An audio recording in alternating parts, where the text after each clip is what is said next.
after landing at the Srinagar Air Force station and then going on proceeding to meet with the soldiers at the headquarters of the Chinar Corps, which essentially oversees military operations in the Kashmir Valley. I'd like to understand from you, Akash, how is this visit completely different from the ones we have seen in the past of the Raksha Mantri here, considering we're talking post-Operation Sindoor?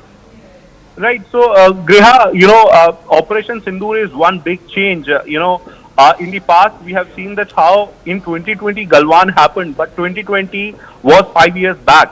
And in fact, in 2019 when Balakot happened, situation were totally different. This time around, we had both the land, defenses and in fact the air defenses, very much active for the kind of threats that we were getting from Pakistan. Initially, these strikes were from India, but then we saw that how Pakistan attempted several air bases, and that's why India retaliated. So this visit is very important because troops have played a crucial role in the entire operation.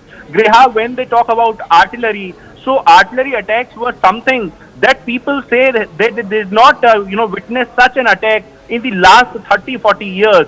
It means that the areas that were close to LC were in fact witnessing such a heavy fire and shelling from the other side, and they have in fact played a crucial role. Raksha Mantri will be going to, in fact, Badami Bagh Kent area in Srinagar in a short while, and will be meeting the troops who are very much deployed, in the forward areas and also at the air bases. There was a sort of coordination between Indian Army and Air Force. We know that how there was a layered defense, and in each layer there were, the personnel from Indian Army and Indian Air Force. They were coordinating with their top officials. They were taking key decisions. They were in fact, getting the assistance of the systems like Akash Tir and of course the control system of Indian Air Force that is, at the different places across the country. So it was a coordinated effort, and Raksha Mantri will somewhere be meeting these troops and will be telling them as to how successful the operation was. It is also important, Griha, because in the armed forces, these in fact visits play a crucial role. For these visits, in fact, troops get ready for the sort of questions they may have, for the sort of queries they may have. So possibly Raksha Mantri will be interacting with all of them and will be somewhere telling them as to what they have done, what they have achieved, and how important it was. Absolutely, very reassuring visit, particularly after the Prime Minister visited the Adampur Air Base, and this was also to boost the morale of our soldiers, and this time it is the Raksha Mantri Shri Rajnath Singh visiting Srinagar. Now we also have a special guest join us on the broadcast. He would be giving us a first-hand perspective of what exactly this means for a defense minister of a country to come visit the troops who are pretty much stationed at these forward areas. Lieutenant General S. Harimohan Iyer, who is a former Chief of Staff, Northern Command, Indian Army, is with us. Lieutenant General Iyer, first of all, your first-hand account, meeting with the Defence Minister of India back then when you were posted, to now this particular visit of Shri Rajnath Singh, how do you see it? So, Griha, I had the first opportunity to interact with the Defence Minister way back in 1998, when George Fernandez came to Srinagar, and I was part of the, junior body of people watching with awe when a defense minister came in front and gave out his policy statement as far as the defense of the country is concerned. And for a person in the, common lobby, sitting and hearing him talk, it gave the kind of energy and motivation that anybody looks forward to. For a person to come forward and be part of the people who have been at the job on the front lines, it makes a huge difference. And when the defense minister along with the chief both land up together, it shows that the system has faith in you. It shows that the system will stand by you. And it also tells the first-hand information of what the system has expected from you and how you have performed. And I can only say that the people who were there today were privileged to be present to witness this today. Absolutely. And Lieutenant General Iyer, you had joined us live when the Prime Minister made that visit to the Adampur Air Base, and we'd seen live the kind of morale boosting that it did to our soldiers. And now this visit of the Raksha Mantri, we are possibly getting ready for a briefing as well of the Raksha Mantri. So while that happens, sir, would you like to throw light on that? Exactly. everywhere the Prime Minister can't be there. So Prime Minister's visit, like I mentioned day before yesterday, it was a symbolic visit, and Adampur is a symbolic place. The message which the Prime Minister gives in Adampur is applicable for the entire Indian Armed Forces.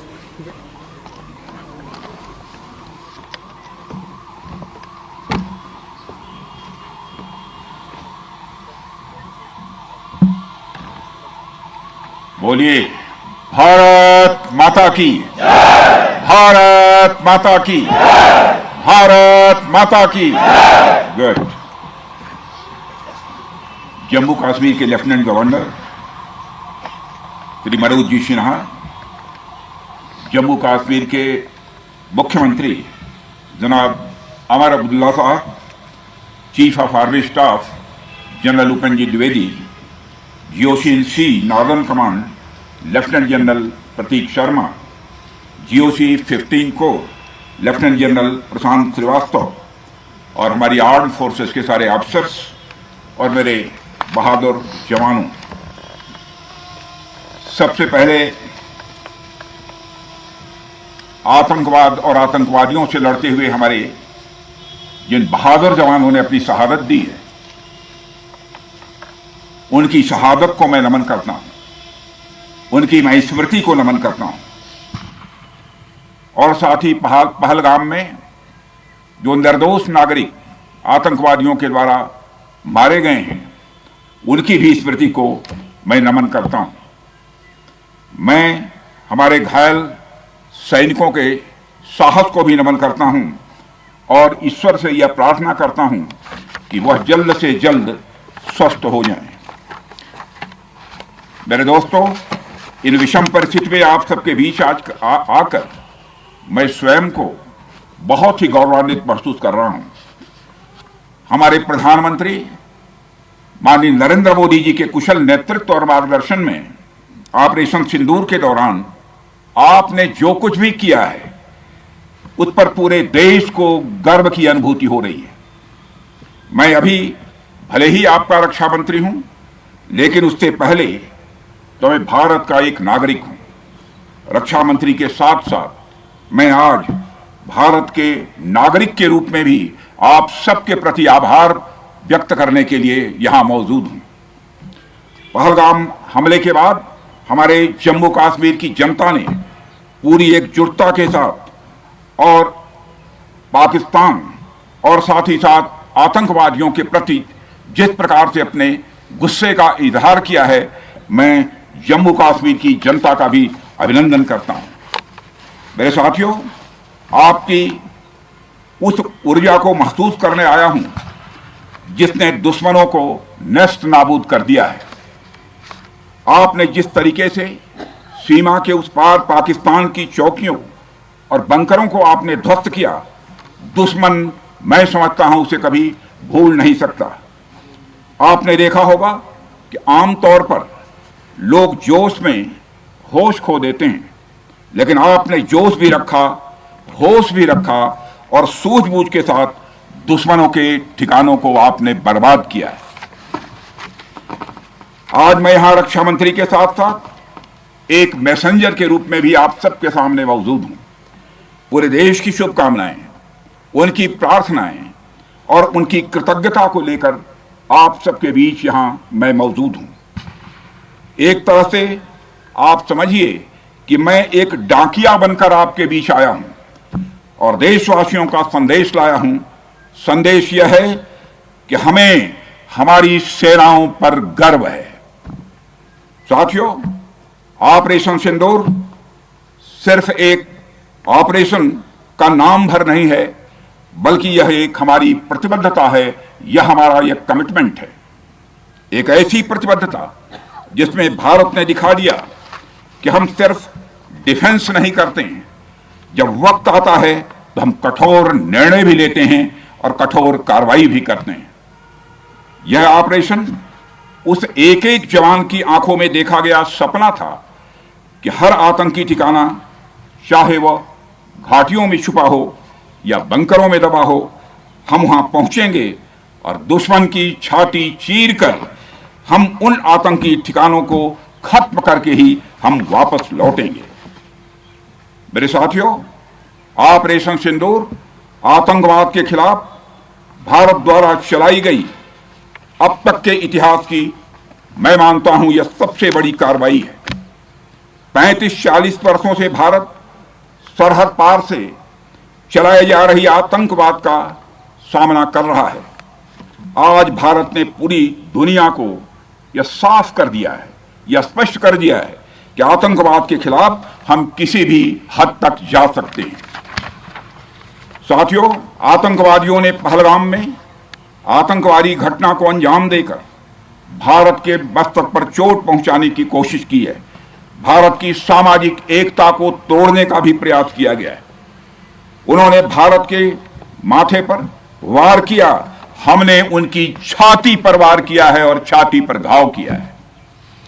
Pakistan के जख्मों का इलाज इसी बात में है कि वह भारत विरोधी और आतंकवादी संगठनों को पनाह देना बंद करे और अपनी जमीन का इस्तेमाल भारत के खिलाफ किसी भी सूरत में न होने दे। साथियों, आपको याद होगा कि लगभग 21 साल पहले स्वर्गीय अटल बिहारी वाजपेयी जी के सामने इसी पाकिस्तान ने इस्लामाबाद में डिक्लेरेशन किया था कि अब उनकी धरती से आतंकवाद एक्सपोर्ट नहीं किया जाएगा। मगर पाकिस्तान ने भारत को धोखा दिया है, पाकिस्तान ने भारत को छला है और आज भी वह धोखा दे रहा है। इसका खामियाजा अब उसको भारी कीमत करके भुगतना पड़ा है और यह कीमत, यदि आतंकवादी वारदातें चलती रही तो लगातार यह बढ़ने ही वाली है। हमारे प्रधानमंत्री श्री नरेंद्र मोदी जी ने दो टूक शब्दों में आतंकवाद के खिलाफ भारत की नीति को रीडिफाइन कर दिया है, इसे परिभाषित कर दिया है, जो यह कहती है कि हिंदुस्तान की सरजमी पर किया गया कोई भी आतंकी हमला एक एक्ट ऑफ वार माना जाएगा। दोनों देशों में जो अंडरस्टैंडिंग बनी है फिलहाल वह इसी बात को लेकर है कि सरहद पार से कोई बेजा हरकत अब नहीं की जाएगी। अगर की गई तो बात निकलेगी तो बहुत दूर तक जाएगी। साथ ही हमारे प्रधानमंत्री ने यह भी साफ कर दिया है, आतंक और बातचीत कदापि एक साथ नहीं चलेंगे और अगर बात होगी तो आतंकवाद पर होगी और पाक ऑक्युपाइड कश्मीर पर ही होगी। साथियों, ऑपरेशन सिंदूर की कामयाबी ने पाकिस्तान में छिपे आतंकी संगठनों और उनके आकाओं को भी यह साफ बता दिया है कि वे कहीं भी अपने आप को महफूज और सुरक्षित न समझें। अब वे हमारे बहादुर भारतीय सेनाओं के निशाने पर हैं। दुनिया जानती है हमारी सेनाओं का निशाना अचूक है और वो जब वो निशाना लगाते हैं तो गिनती करने का काम वह दुश्मनों पर छोड़ देते हैं।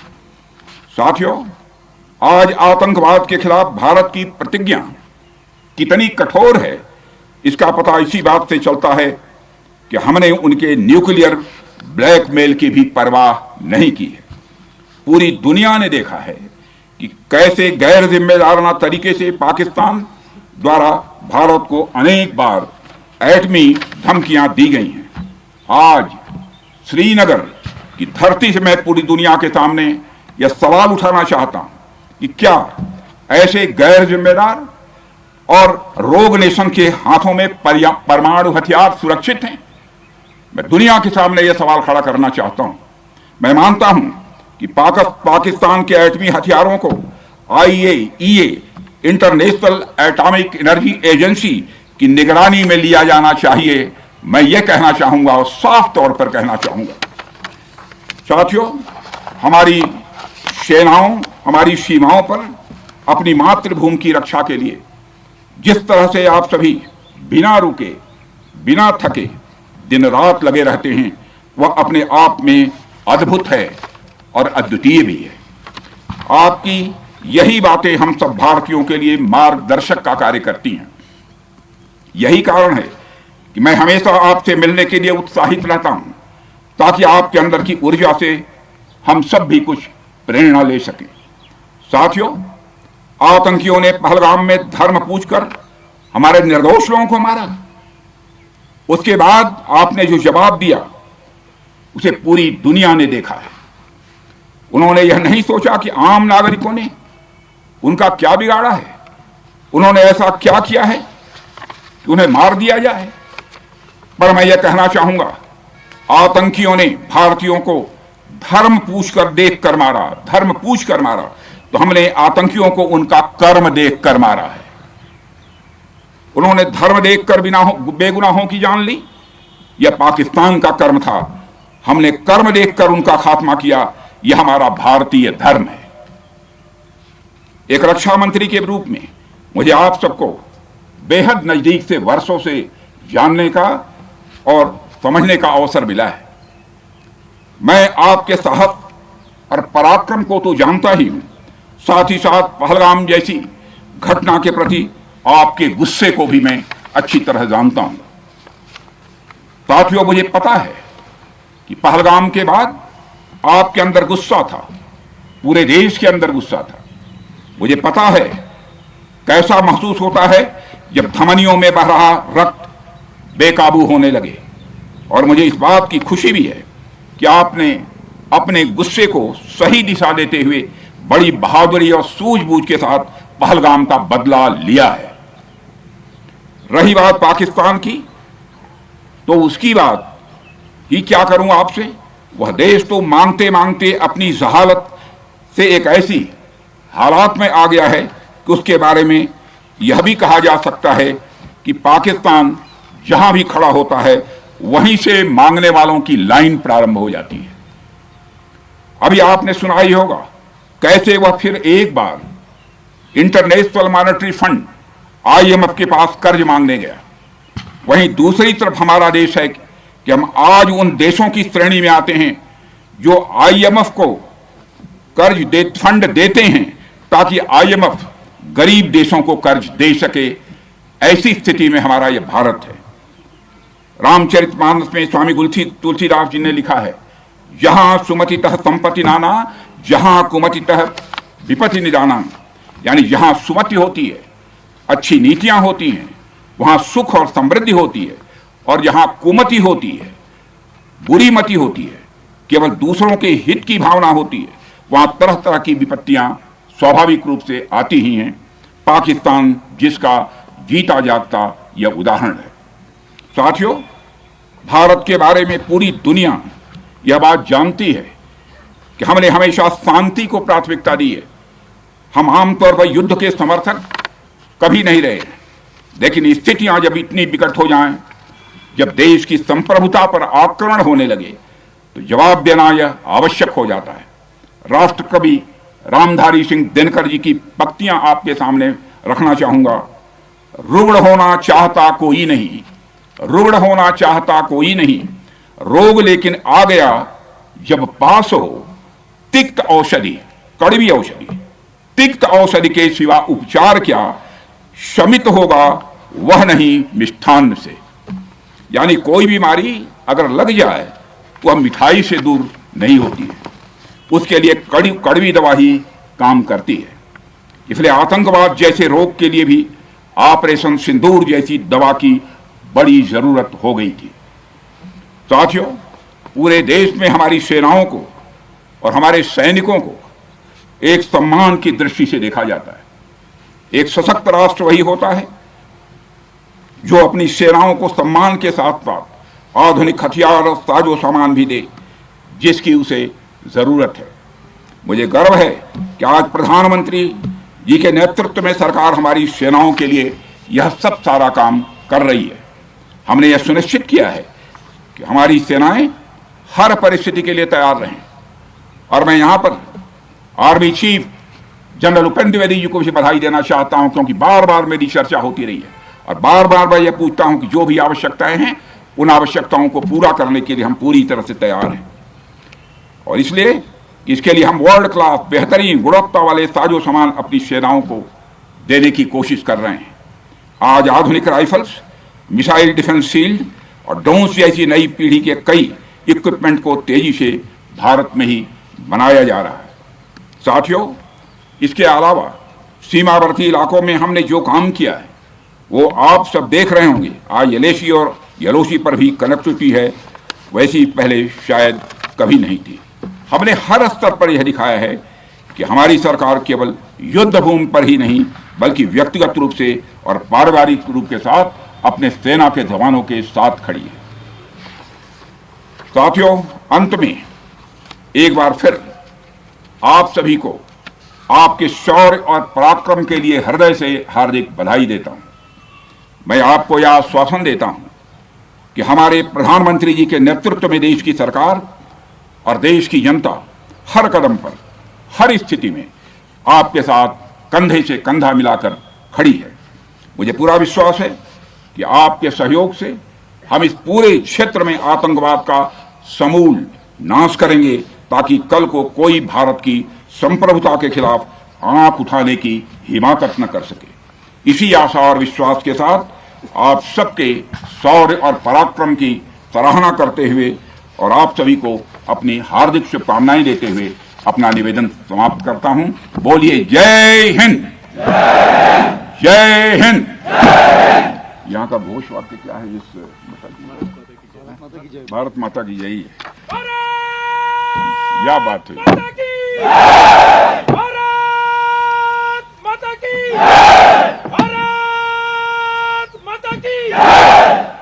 और अच्छे।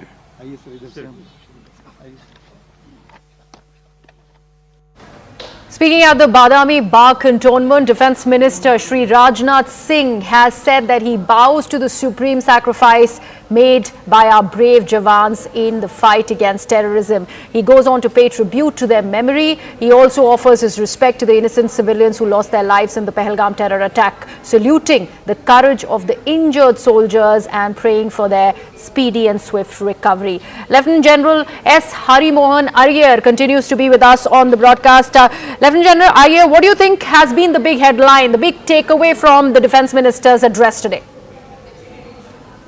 Now, Griha, I consider the address a very powerful message. Every word that he spoke has been very carefully thought of and articulated in a very, very sequential manner.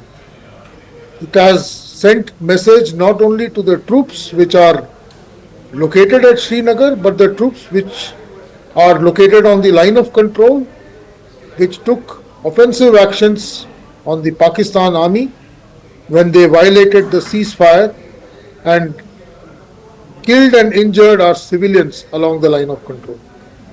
It also sent a message to all those who are harboring terrorists, both inside and outside the country, that India will not cow down to the threat of terrorism. It has sent a very clear message to those who are trying to bring negotiations on the table that India will not negotiate till the time the terror tap is stopped. He made it very clear that terror and talks cannot go simultaneously as a national policy, and I am sure all those people who are listening to him may have made note of it.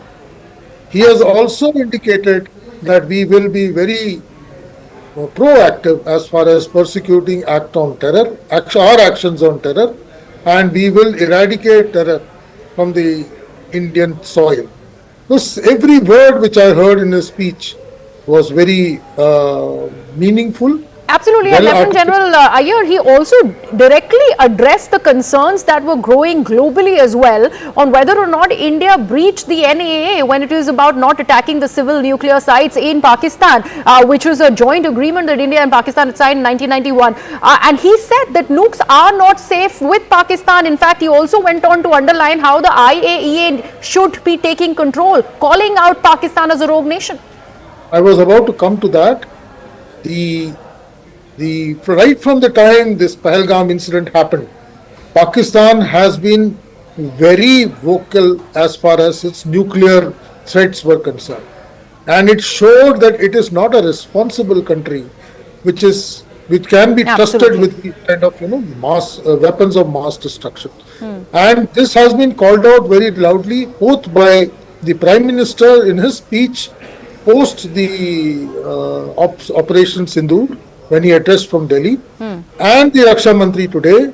And I'm sure people across who are now taking stock of the kind of activities that are happening in Kirana Hills and Yes. nearby, Yes. they will take stock that Pakistan possibly did something which has resulted in whatever has happened there.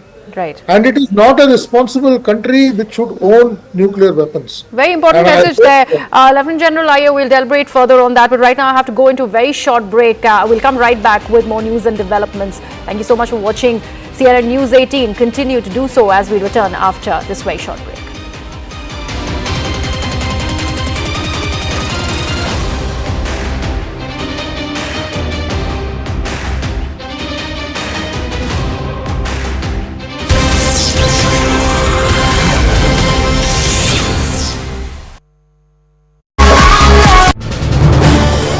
This is News 18 Network.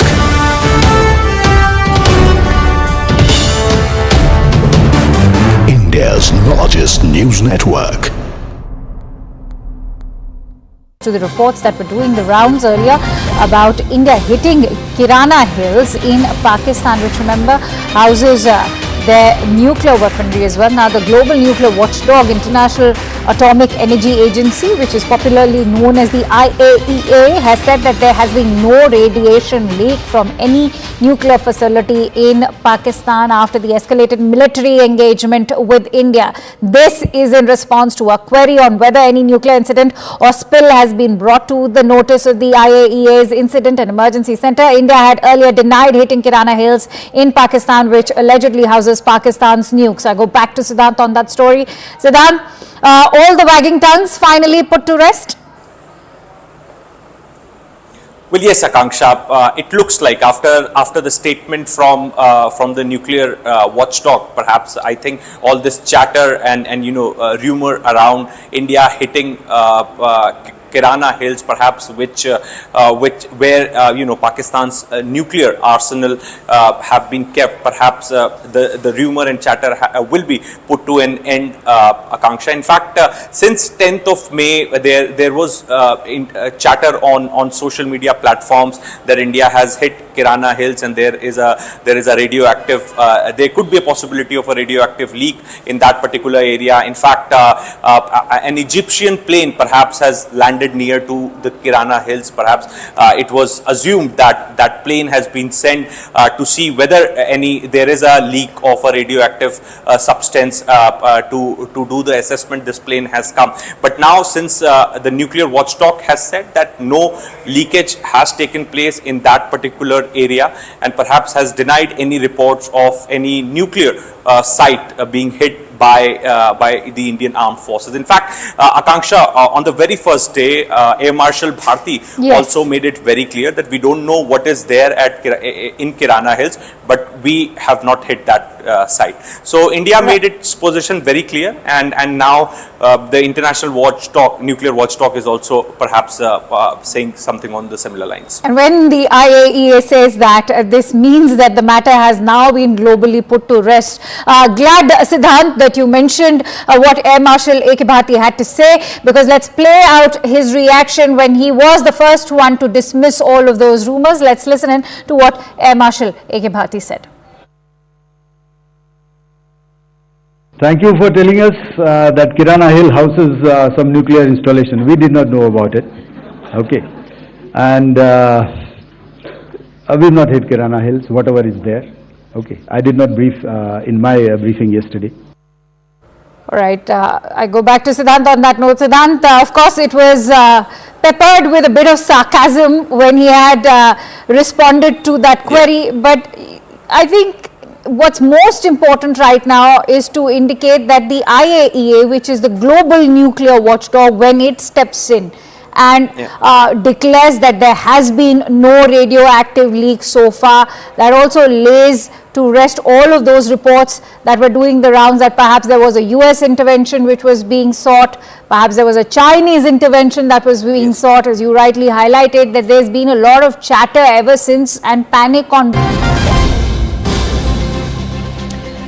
Welcome back. You're watching CNN News 18 with me, Griha. Now we are getting you a CNN News 18 mega exclusive. We are learning of a Chinese strategic push to enter Tier 1 global arms supplier, deal after Operation Sindoor failed China and Pakistan's plot. We are learning that China has been rather ambitious to dominate the global weapons market. It is already, remember, the world's fourth largest arms exporter, only behind US, France and Russia. We already know about the Indian procurements from these three nations, and now the Chinese supply of arms to Pakistan, which have been rendered rather inefficient. China is still trying to capitalize on Operation Sindoor and how with that disinformation campaign, particularly from Pakistan and also Chinese media outlets like Global Times, which have been banned in India, they have managed to increase their arms export, but that also reached a rather stalemate. Let me actually get in, quick information about all of this from our colleague Akanksha Swaroop, who's now with us on the broadcast. Akanksha, already the fourth supplier as far as arms are concerned when it is in the defense sector. Now it wants to apply for tier 1. How does this play out for China, considering the kind of flack that it's receiving, particularly after Operation Sindoor? Right, Griha, these are CNN News 18 exclusive inputs shared by Security Affairs Editor Mr. Manoj Gupta, where he's learnt of how this entire misinformation campaign that's currently being run by China also has its own vested interest at the heart of it. Because remember, state mouthpieces of China like the Global Times, even Xinhua, are trying to project Operation Sindoor as a failure and the Pakistani counter operation as a success. Because why? The Chinese defense makes were very much involved. We've seen how miserably their makes have failed, whether it is the J-10C jets or even the PL-15 missiles, which were intercepted by India and downed by India. Unlike the truth on the ground, what we can see is that Global Times is peddling a different narrative, where they are trying to show that it was these Chinese makes which performed extremely well. What is the idea behind this? This is to get the defense stocks of Chinese makes up in the market, so that you have other buyers, preferably like Nigeria, Algeria, come and buy their makes. There's a conscious decision behind this as China tries to now position itself in the defense market against major suppliers like Russia, like the United States, like Israel, even France. So China wants to position itself, but as most of Chinese goods, even their Chinese defense makes have failed miserably. But I must talk about right now how this is also a signal to the world about the rise of a hybrid arms dealer that is now also mixing as far as their own real world deployments with disinformation is concerned. 30 to 50% cheaper than Western suppliers, and that is one major reason why they are being pursued by markets, particularly in Africa. Remember, Africa also happens to be a high conflict zone, so they are looking at selling their JF-17 Thunder, which costs 25 million, versus the Indian version, which is 115 million Rafale. And then you have a J-10C Vigorous Dragon, 40 to 50 million dollars. PL-15, which costs $1 to $2 million per missile to Pakistan. To India, which is 2.5 to up to $3 million. So that is the kind of difference in the purchasing cost that you're looking at. At the same time, they also have a strong competitor. Akanksha, I'm really sorry to interrupt you there. We're cutting back to Srinagar, where Raksha Mantri Shri Rajnath Singh is currently meeting with our Indian soldiers, and there you can see these live shots of the Raksha Mantri. He's currently in Srinagar meeting with our armed forces and also going to each one of them and particularly saluting them for their valor that they have shown in Operation Sindoor. My colleague Akash, our defense correspondent, is also with us on the broadcast. Akash, very important visuals. We are playing these visuals out live for our viewers. The Raksha Mantri meeting with our brave men. Right, and this is important, Griha, given the fact that, we were talking about the sort of motivation that is required for the troops. And in fact, we have seen a strong speech by Raksha Mantri in just a while back, where he has made it clear the entire world has seen the sort of operation that we have carried out in Jammu and Kashmir. And India has made it clear to the entire world that how and up to what extent we can go to combat terrorism. In fact, Raksha Mantri was talking about Pakistan, and in fact was raising questions before the entire world that, how safe are the nuclear weapons in the hands of Pakistan. So a number of things have been said by Raksha Mantri, and as of now he is meeting with the troops in the forward areas. In fact, this cantonment area, we know that how important and crucial role the troops have played in the past, and in fact in the entire Operation Sindoor, where not just our air defense but also the troops were, very much deployed in the forward areas. We know that how violations were happening at the line of control. We know that how artillery fire was coming from the other side, and how the retaliation was there from Indian Army. And in fact, these brave Jawans, we have lost 5 of the brave hearts. And in fact, we know that how critical the operation was for everyone there, where Pakistan has lost, in fact, 35 to 40 troops at the LC. So a large message will be given from this particular place where, this visit will work as a source of motivation for all those who have been working in those tough situations, close to LC, close to the boundary where your enemy is standing, just in front of you, where the posts, the distance between the posts is, even less than 300 and 400 meters at many places. This visit is important, and we have seen a strong speech by Raksha Mantri Rajnath Singh, where he in fact talked about several sort of aspects of this operation, several sort of, steps that will be undertaken by India, given the fact that we have terrorism. And he has categorically said that India is not going to tolerate any sort of terror activities from now on, and it has been mentioned by Prime Minister Narendra Modi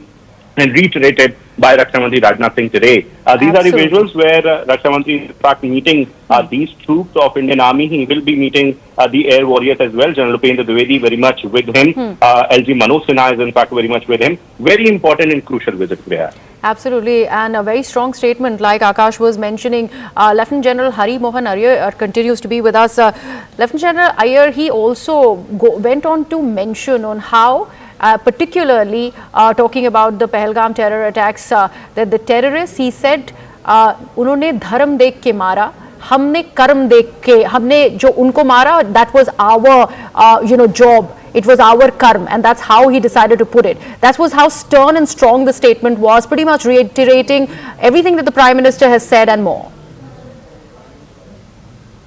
When he mentioned about the religion, I believe he's shown the secular nature of our country and our army as such.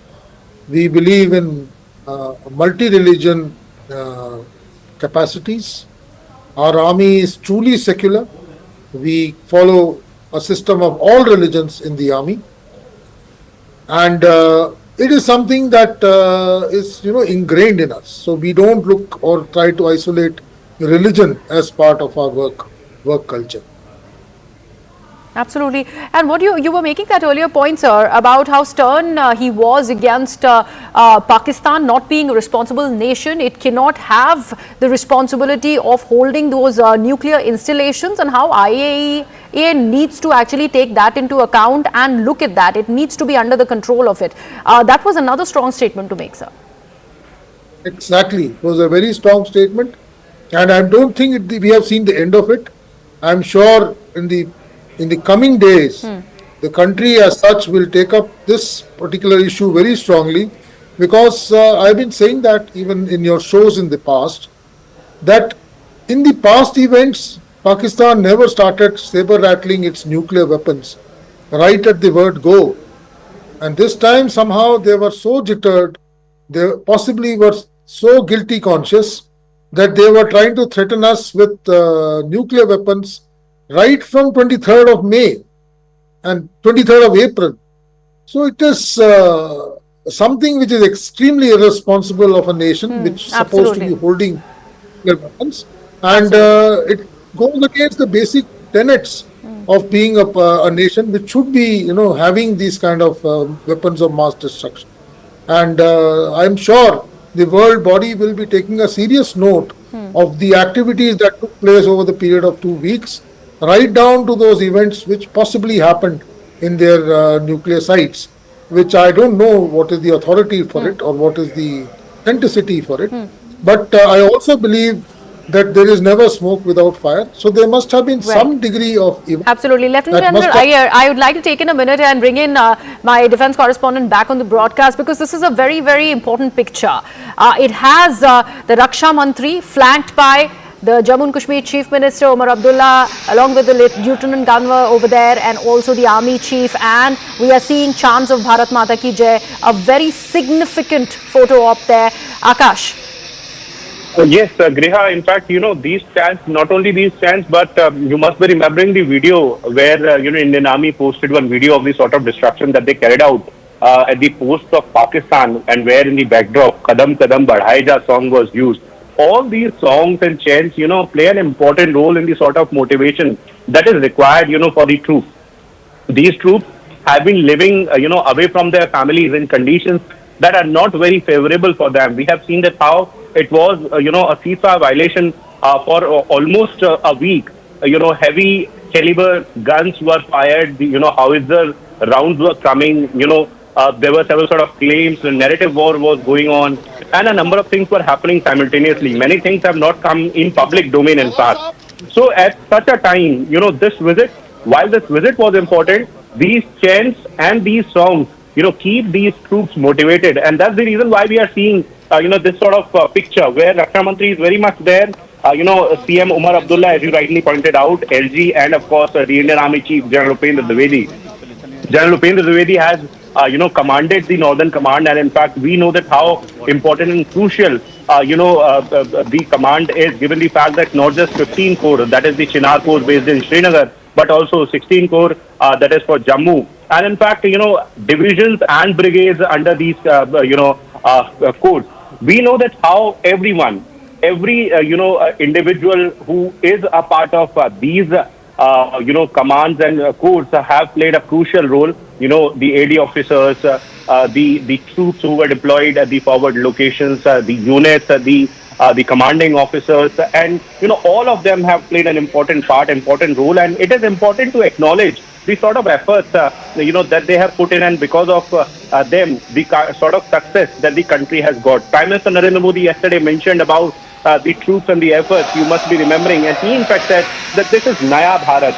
We won't be disturbing you, but if you will try to disturb the peace and harmony in our country, we won't spare you. And this is what has been shown with the sort of action that was carried out on 7th of May initially, while strikes were carried out at 9 different locations, the terror camps within Pakistan, and then subsequently in the retaliation that was after the attempts by Pakistan. We know that how bases like Noor Khan Air Base of Pakistan, that is very close to the army of headquarters of Pakistan in Rawalpindi, was hit. The runway was damaged, the hangars were damaged, the AD system was damaged. In Karachi, the cantonment area was in fact targeted, and the AD system and radars were damaged. And we have carried out precision strikes where weapons like spice bomb and in fact the scalp missile were used. We know that BrahMos is a very part of discussion, and while it has not been categorically mentioned, we have inputs that how BrahMos were in fact used for the precision strikes that were carried out in Pakistan. Okay. So a lot has happened in the last 7 days, Griha, and at this point in time, this visit by Raksha Mantri Rajnath Singh is very important to somewhere boost the morale of the troops, who are employed and in fact deployed at the forward locations in specifically areas like Jammu and Srinagar. Right, Akash, thank you so much for all of that information. A very, very reassuring visual over there. The Raksha Mantri, along with the Jammu and Kashmir Chief Minister and the Lieutenant Governor of Kashmir and the Army Chief, together with our brave men. Now we are shifting our focus. We are getting you some more breaking news inputs. This is another one of CNN News 18's mega exclusive, as we are learning that Pakistan Martyrs package announcement is nothing but compensation to terrorists. These are special intel sources that are suggesting exactly this, that this is a propaganda to mask cross-border terrorism and economic desperation of Pakistan. In the name of this bailout and reconstruction, Pakistan is looking out for funds and a bailout from the OIC as well and Turkey. Pakistan is in the habit of giving compensation to all those who have been involved in terror activities, including Ajmal Kasab. Important update there. My colleague Akanksha has all those details. Akanksha, very short while, the Raksha Mantri had mentioned about the IMF bailout that Pakistan has received and how there is a growing chatter in that money being diverted for terrorist activities because the state is now known to sponsor terrorism. Now this information that in the name of compensation for the martyrs in Pakistan military, that money will be diverted to actually the terrorists. Right, Griha, in inputs shared by our Security Affairs Editor, Mr. Manoj Gupta, what we are learning is exactly this information, that all the money that's coming to Pakistan, whether it is the IMF bailout, the most recent one being that $1 billion tranche that has been released, at the same time, you also have Pakistan looking towards OIC, other Gulf countries like Saudi Arabia, even UAE, Qatar as well, and primarily Turkey. Remember, Turkey is one nation that has not just been assisting them with defense equipments, but we can expect bailouts coming out because Shahbaz Sharif was very much in Turkey on the day the Pahalgam attack happened. So that kind of support is perhaps what explains why there's been zilch economic development in the country, and yet terror apparatus and the terror infrastructure has been thriving over there. Important to highlight at the same time that say somebody like the Jaish chief Masood Azhar, who's lost 14 members during Operation Sindoor in India's precision military strikes when we destroyed the Bahawalpur terror camp, will now be receiving 14 crore rupees as just compensation for the martyrs. So I'd like to also take our viewers through the kind of compensation that has been promised by Prime Minister Shahbaz Sharif of Pakistan, and he's gone on to say that there will be a full salary including all allowances which will continue to be paid to the families of the martyrs. For housing support, families of martyrs will be receiving between 19 million rupees to 42 million rupees. Families of martyred soldiers will receive between 10 million rupees to 18 million rupees, and a marriage grant of 1 million rupees will be granted to the daughter of each martyred soldier, and injured armed forces personnel will be receiving between 2 million to 5 million rupees. Now, at the same time, Shahbaz Sharif has gone on to say that homes and mosques which were destroyed in the Indian attacks will be rebuilt by the federal government, and the government will also take care of the children of the martyrs. What's key over here, Griha, is to highlight that it is these very terrorists that the government of Pakistan refers to as martyrs. Remember, even say Hafiz Saeed of Lashkar-e-Taiba has been running several charities in which he is continuing to secure grants from the government of Pakistan from various Gulf nations, and it is these very charities and the grants that are camouflaging these terrorists as martyrs, as shaheeds, as freedom fighters for the country. It's an open secret, it's a fact that Ajmal Kasab was also offered money by the Pakistan deep state to orchestrate the 26/11 attacks. So it's high time that the global community, whether it is the UN or the IMF, they sit up, take notice to it, as I've been highlighting throughout that 1958 is the year since which IMF has been granting those bailouts to Pakistan. A country like the United States, which has the maximum consensus within the IMF, has to take solid action. Why hasn't it been doing so? India will have to pressurize our action under the 1267 Sanctions Committee of UN has already begun. Operation Sindoor is not just about India's military tack. It's going to be a multi-pronged effort which will also rope in India's diplomatic efforts at the global stage. We will be looking towards FATF to bring Pakistan on the grey list. So we'll have to see how India is now going to crack down on not just the terror apparatus that continues to thrive in Pakistan, but the government support under Prime Minister Shahbaz Sharif that's going towards the terror apparatus thriving in Pakistan. Riha.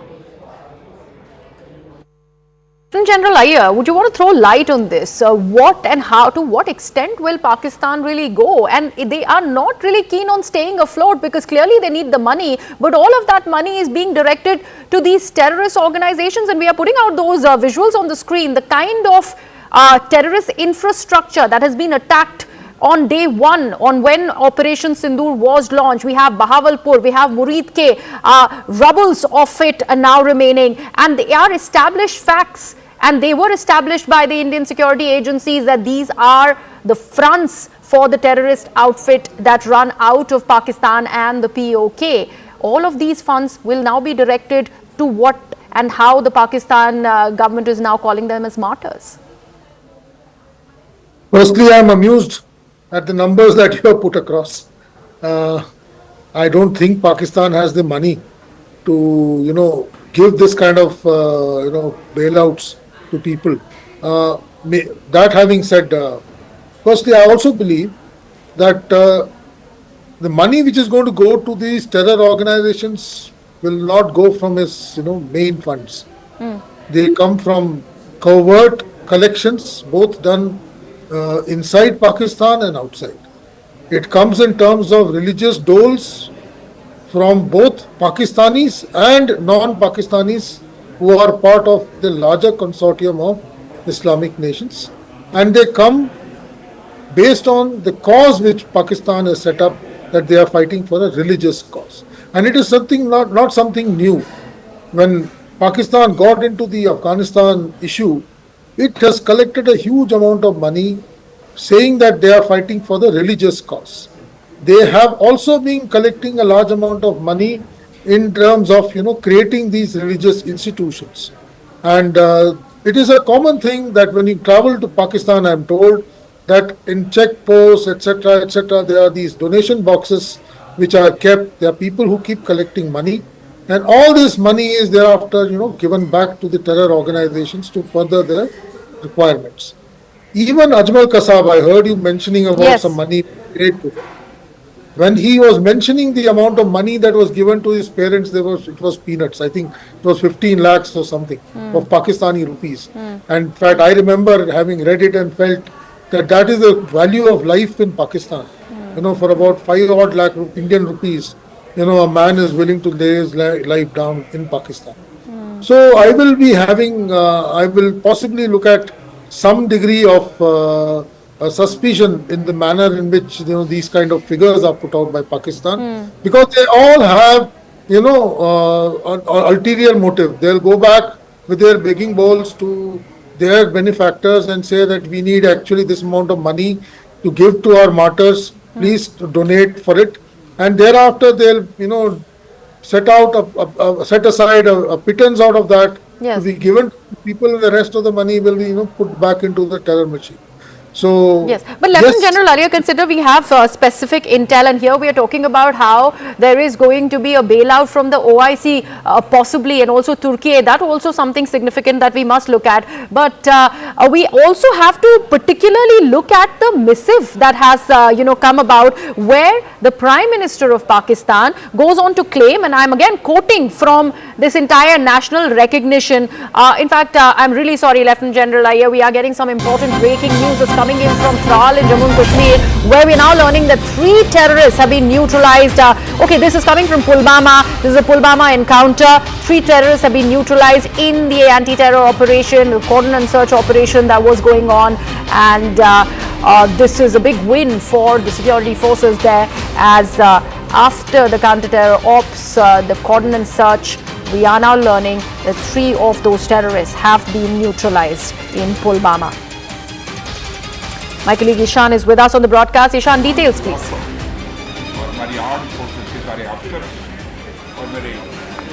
All right, this is in fact the Tral encounter. I couldn't hear your question. This is in fact the Tral encounter. Just a short while back, we got to know that the second terrorist has been neutralized, now a third one. More details, Ishan. Yes, all of them who are hiding inside this house have been neutralized. What we have been given to understand is that the house is being sanitized, the location is being sanitized, and all of those who were hiding inside have been neutralized. There was input about 3 of them with the intelligence agencies, and all of them have been now killed. We heard the IGP of Kashmir saying that they will try to see their identities and also try to see if they have any links with the Pahalgam attack. I'll give you a view of how the things look like right now. The cordon and search operation is still on. You'll see the forces have surrounded the area. The roads have been cut off, and they're ensuring that nobody is allowed to go inside right now. but the top officials have left from the spot, and the operation has been concluded. While the search operation is still underway, and they are trying to check the vicinity, the area surrounding that particular place, whether there are any explosives that are left behind or any other material that could be found in the vicinity. But a major success. Look, 2 days back there was an encounter in Shopian in which 3 of these militants were killed, and today 3 more have been killed, which indicates that the fact that there is synergy among the forces, and that is something which is reflecting on the ground. When we asked the IGP Kashmir about what has led to the increase in the number of operations and the inputs, he clearly said that there is a jointness among the forces, and they are trying to ensure that they are able to carry out maximum number of operations in Kashmir, and this is part of the synergy that the forces have. Look, we have been reporting that ever since Amit Shah came to Kashmir, he had given a strong message that there is a need to carry out multiple operations, multiple encounters, generate maximum inputs on the ground, so that the operations could be maximized. And these operations have come particularly after Pahalgam attack, and they are trying to ensure that more and more inputs are generated so that these encounters can continue. But 3 of them have been killed. Whether they have any links to Pahalgam, that's for the security agencies to ascertain. That's part of the investigation, which is still underway, and the identities will be revealed shortly. Okay, and Ishan, this is particularly significant considering the Raksha Mantri is currently in Kashmir. Well, absolutely right. Raksha Mantri made no mistake in calling out Pakistan, and also saying that this is how India is going to react to all of the aggression that if Pakistan shows, and there's a full authority that the forces have to deal with the situation. And even the Home Minister had stated the same. And this reflects that the leadership and the synergy on the ground is completely in coordination, and they're trying to ensure that the maximum number of inputs are generated both through the intelligence and also the human intelligence. And that is why you're seeing that maximum number of operations are taking place in Kashmir at the moment. While the operation here is continuing, the operation in Pahalgam is still underway. There are maximum number of troops that have been also sent into Pahalgam forest area, who are continuously searching all 3 days to ensure that those who are behind that particular attack are not also spared. But interesting times ahead, because now the forces are trying to ensure that they get full input about the situation, and you will see also forces leaving from the spot, some of them. But the operation is over, but we have been given to understand, but the searches are still taking place in Tral as we speak. Is there fear of any more terrorists still holed up in and around the area? You were earlier mentioning, Ishan, about the Shopian encounter. We do know how 3 LET terrorists were neutralized in that encounter. Now this in Pulwama's Tral. Any more intel of possibly more people who could be still hiding? Well, that's why the search operation is going on. The intelligence input that they had was about presence of 3. But now what we have been given to understand that the area will be thoroughly searched. It's a residential area. That's why maximum number of forces are focused on trying to ensure that they are able to search through the entire area and search through the houses nearby, search through the vicinity, so that if there is any link that they could be able to form and bridge between all these incidents, or any more who could be hiding in the nearby area, that threat could also be neutralized and taken down. But the input was specifically about 3 of them present there, and that's why the Inspector General of Police said that input was about 3 local militants, and if that is the case, and if any one of them is linked to Pahalgam attack, that will be ascertained and their identities are being checked. But it's a synergy between the forces, Army, CRPF, J&K Police, which has led to these operations, and the maximum number of operations are being conducted as we speak in other parts of Kashmir Valley as well. Right, Shan, thank you so much for all of that input. So 3 terrorists neutralized in the Tral area of Jammu and Kashmir, a big win for the security forces, as the encounter was raging on ever since the morning, and now finally that intel that 3 terrorists were pretty much present in that area, all of those 3 have been neutralized by the forces. I'll leave it at that. My colleague Kritzwin is going to be taking the broadcast forward from here on.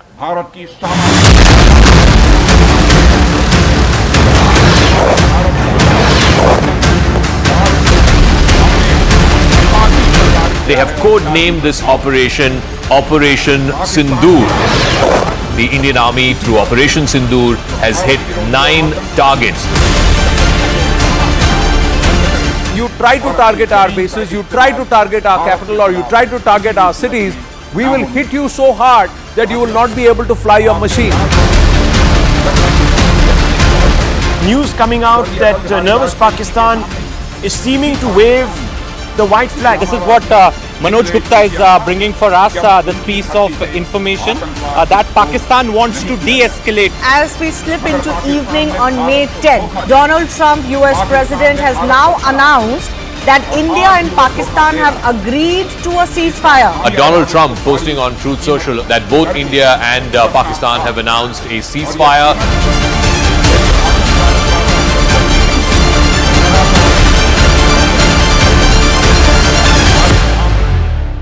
Narendra Modi ji ने redefine कर दिया है। Hello and a very warm welcome. Good afternoon. I'm Prithween Walia. Thanks for staying tuned to CNN News 18. Viewers, the global nuclear watchdog International Atomic Energy Agency, or the IAEA, has confirmed that there has been no radiation leak from any nuclear facility in Pakistan after the escalated military engagement with India. This comes amid speculation over whether India had struck Pakistan's Kirana Hills, a region believed to house nuclear installations in Pakistan. India had earlier denied targeting the area. In fact, Air Marshal A.K. Bharti of the Indian Air Force also clarified during one of the press conferences that the area was not on India's radar and dismissed speculation linking the operation to nuclear sites in Pakistan. The IAEA statement now backs that claim, states no incident has been reported to the emergency center there. Defence Minister Rajnath Singh has also urged IAEA to monitor Pakistan's nuclear ability. It was a message that went out from the Raksha Mantri while he addressed the troops in Srinagar in one of the military areas just a few minutes ago. He also asked the world whether Pakistan can be trusted with nuclear weapons and then urged the IAEA's intervention. So we've heard it from the forces, we've heard it from Raksha Mantri Rajnath Singh. First up, let's listen in to those big reactions that we have for you.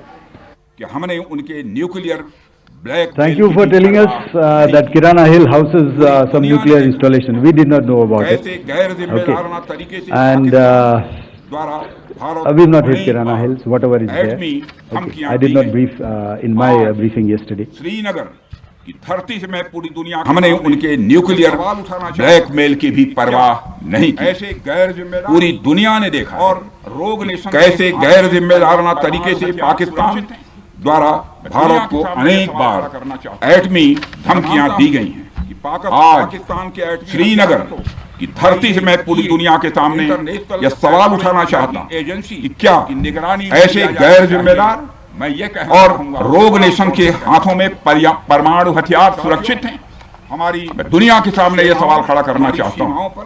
मैं मानता हूं कि पाकिस्तान के एटमी हथियारों को IAEA international atomic energy agency की निगरानी में लिया जाना चाहिए। अद्भुत है और अद्वितीय भी। Akash Sharma joins us with more. Akash, the International Nuclear Watchdog has made it amply clear, has silenced all those who were speculating around certain nuclear radiation, certain leaks in Pakistan. So that stands clear. But the Raksha Mantri has taken it a notch further. He's spoken of the repeated claims not just made by the political leadership in Pakistan, but rumor mongering and war mongering that Pakistan was resorting to by pushing the nuke button or at least threatening with the same. Akash. Pakistan has time and again, issued threats that they would be using nuclear weapons against India. Before, Pahalgam as well and after Pahalgam as well, there are instances where not just, the leadership, the political leadership, but in fact, General Asim Munir has indicated that how, they can use the nuclear weapons against India. Now the question is, and in fact the pertinent question is, that if these weapons are safe in the hands of Pakistan, this is what, in fact, Raksha Mantri Rajnath Singh is asking Prithween. Because we have seen the sort of narrative. In fact, the Kirana Hill theory came from the social media handles based in Pakistan. They talked about the alleged radiation that has been categorically clarified and denied by the IAEA. And in fact, as far as this agency is concerned, so it has confirmed this to our colleagues, and in fact, has categorically mentioned that there is no radiation. But Rajnath Singh is talking about, giving the responsibility of supervision to IAEA, because he says that Pakistan is trying to blackmail countries like India because they possess nuclear weapons, and forgetting the fact that India is one country that has got nuclear warheads as well. We have shown our capability as far as conventional warfare is concerned, and we have shown it time and again back in Kargil in 1971 and then previous wars as well.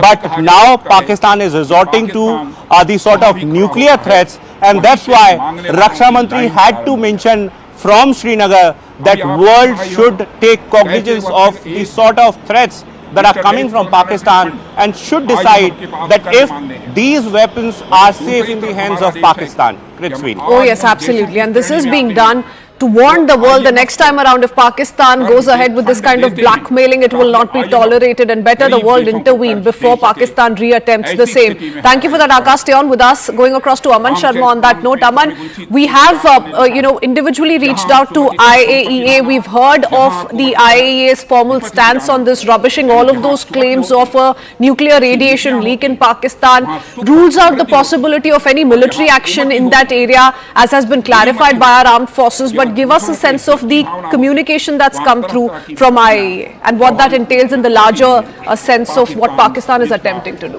Well, Kritzween, the IAEA has responded officially to CNN News 18 upon a query we sent them earlier about is there any radiation leak or any hit on any nuclear installation in Pakistan. I will read out the IAEA reply to us, which says that based on the information available to the IAEA, there has been no radiation leak or release from any nuclear facility in Pakistan. This is what officially the agency is saying, which is the also the global watchdog of all the nuclear installations in the world. The IAEA very clearly telling us on record through an email that there has been no radiation leak or release from any nuclear facility in Pakistan, and this is what India has also been maintaining from day one, that we have not hit any nuclear installation in Pakistan, though Pakistan has been running to the US, after the May 10 strikes, saying that a nuclear escalation can happen and this there needs to be a cessation of hostilities. India is making that very clear. I think Mr. Rajnath Singh, the defense minister's statement today at Badami Bagh cantonment, where he was there in Srinagar, is also very, very significant when he says that are nuclear weapons safe in the hands of a rogue nation like Pakistan, a nation which is being run by the Pakistani army, which has direct connections with the Pakistani terrorism groups. We have seen at the funerals of terrorists, senior Pakistani officials being present. So Mr. Rajnath Singh is raising the larger point to the world community that are nuclear weapons of Pakistan safe in the hands of their leadership? Should not the IAEA take direct supervision, control of the nuclear weapons in Pakistan? That is what the big question India is now raising and trying to corner Pakistan on the global stage. That is it even a responsible nation to be trusted enough with nuclear weapons, because all sorts of theories have been spread by Pakistan, while now even the IAEA is very clearly telling everybody on record that there is no instance of any radiation leak or threat, nuclear threat installation being hit in Pakistan. Okay, many thanks for that, Aman. That's a personal communication that's come through to CNN News 18. Once again reiterates the entire picture, viewers. Akash, but what was the intent behind ensuring that this kind of a leak does the rounds? It's a talking point on social media, and India is in a way cornered through this kind of a controversial claim. And how much of a role has Pakistan played in this? Right. So Aman was mentioning that how Pakistan went to United States saying that this can further escalate and we can use in fact nuclear weapons, and this was something that was already in public domain for last so many months and days.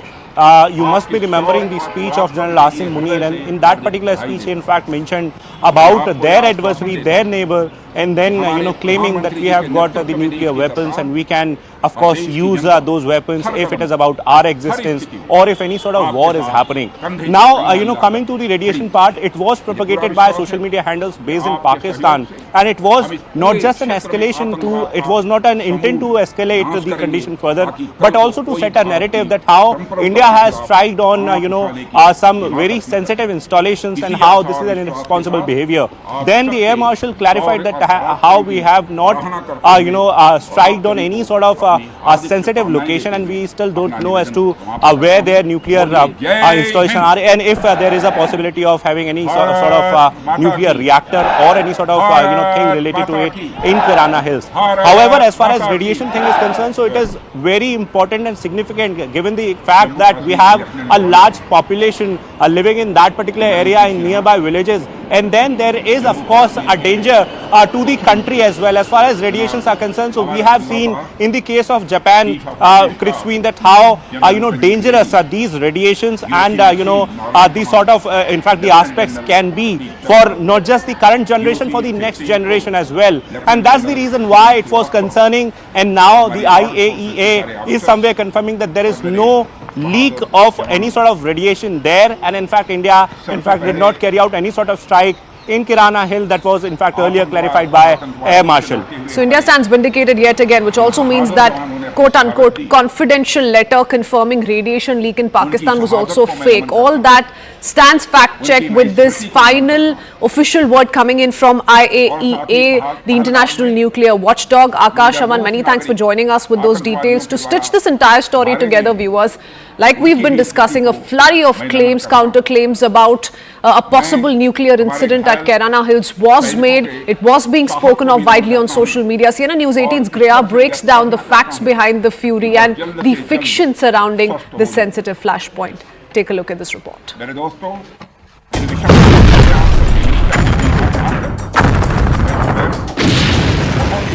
The aftermath of Operation Sindoor, India's military response to the April 22nd Pahalgam terror attack has stirred not only a strategic debate but also global concern. A particularly sensitive flashpoint, Kirana Hills in Pakistan's Sargodha district, long believed to house nuclear storage sites. The controversy intensified after a question during an Indian military briefing and a viral memo claiming a nuclear incident.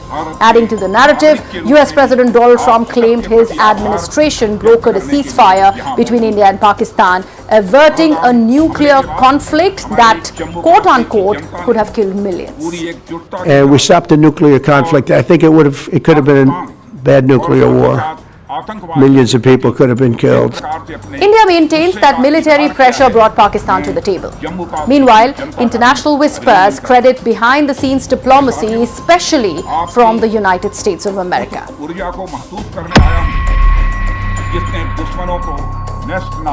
So let's unpack this.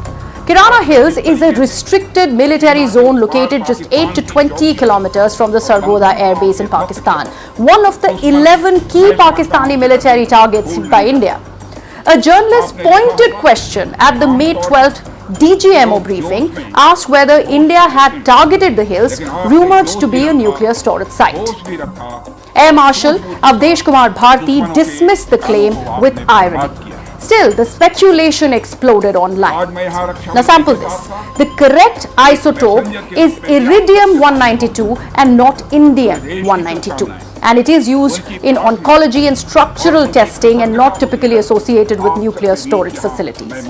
Also, the term Northern Administrative Zone is rather vague and not a standard administrative designation in Pakistan, raising suspicions of fabrication. The document's formatting and language too deviated from standard Pakistani government communications, lacking official seals or verifiable signatures. Yet, India was now accused, however inaccurately, of endangering a nuclear site. So why is Kirana Hills significant? Kirana Hills in the Punjab province of Pakistan is a 68 square kilometer restricted area under Pakistan's Ministry of Defence, 8 to 20 kilometers from Sargodha Air Base and 75 kilometers from the Hushab nuclear complex.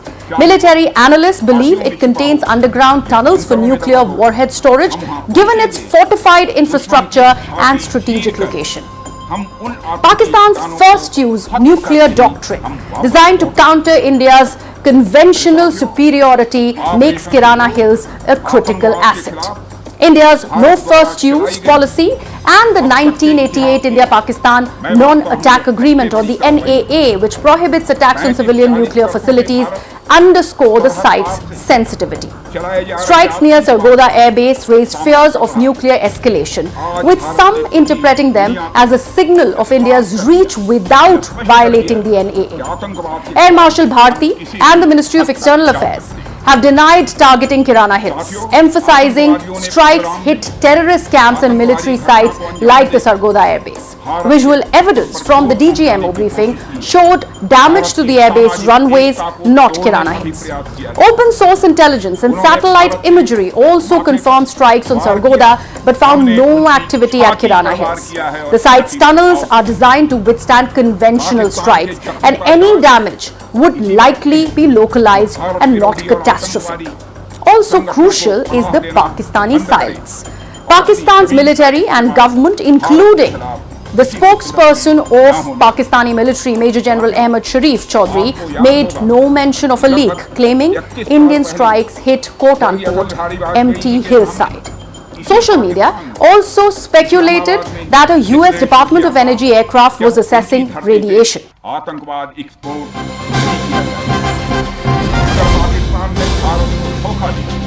And shifting our focus to another bit of breaking news update coming in. Do remember an encounter had been ongoing in Tral in Jammu and Kashmir. Now we're told that search operations are still on, but the encounter is over. And more breaking news coming in from sources, security grid sources, suggesting that the phone seized from terrorists killed in Tral will be subjected to forensic tests and technical investigation to check for clues about the Pahalgam attack. Sources also maintain the phones of both Shopia and Tral terrorists will be subjected to this kind of a technical probe.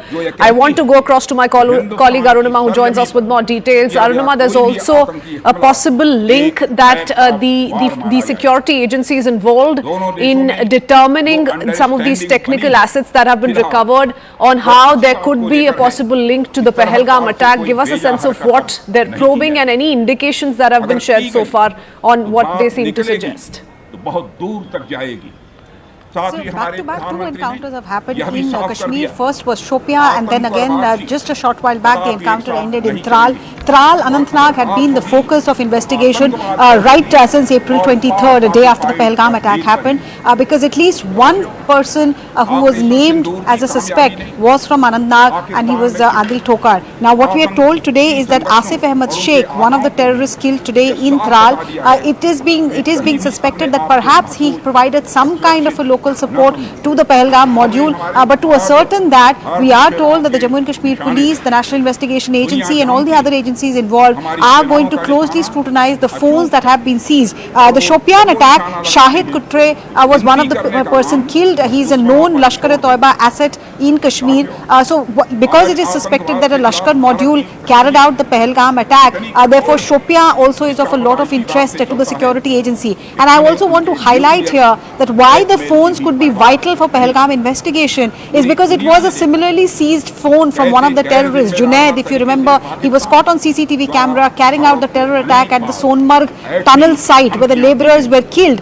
It was his phone. He was subsequently gunned down in Dachigam, and his phone gave security agencies details about Hashim Musa, Tokar and Adil Bhai, the three terrorists against whom 20 lakh reward has been announced for Pahalgam. So Junaid's phone actually told you what Hashim Musa and others were doing, and the phones of the Shopia and Tral terrorists are also likely to provide a breakthrough. And the NI is going to be assisting them in probing all of these electronic gadgets that have been recovered. Many thanks, Arunima, for that. I need to quickly go across to Ishan because we're learning that the encounter had concluded, but just news coming in of how a firing has begun again. Ishan, what more can you tell us?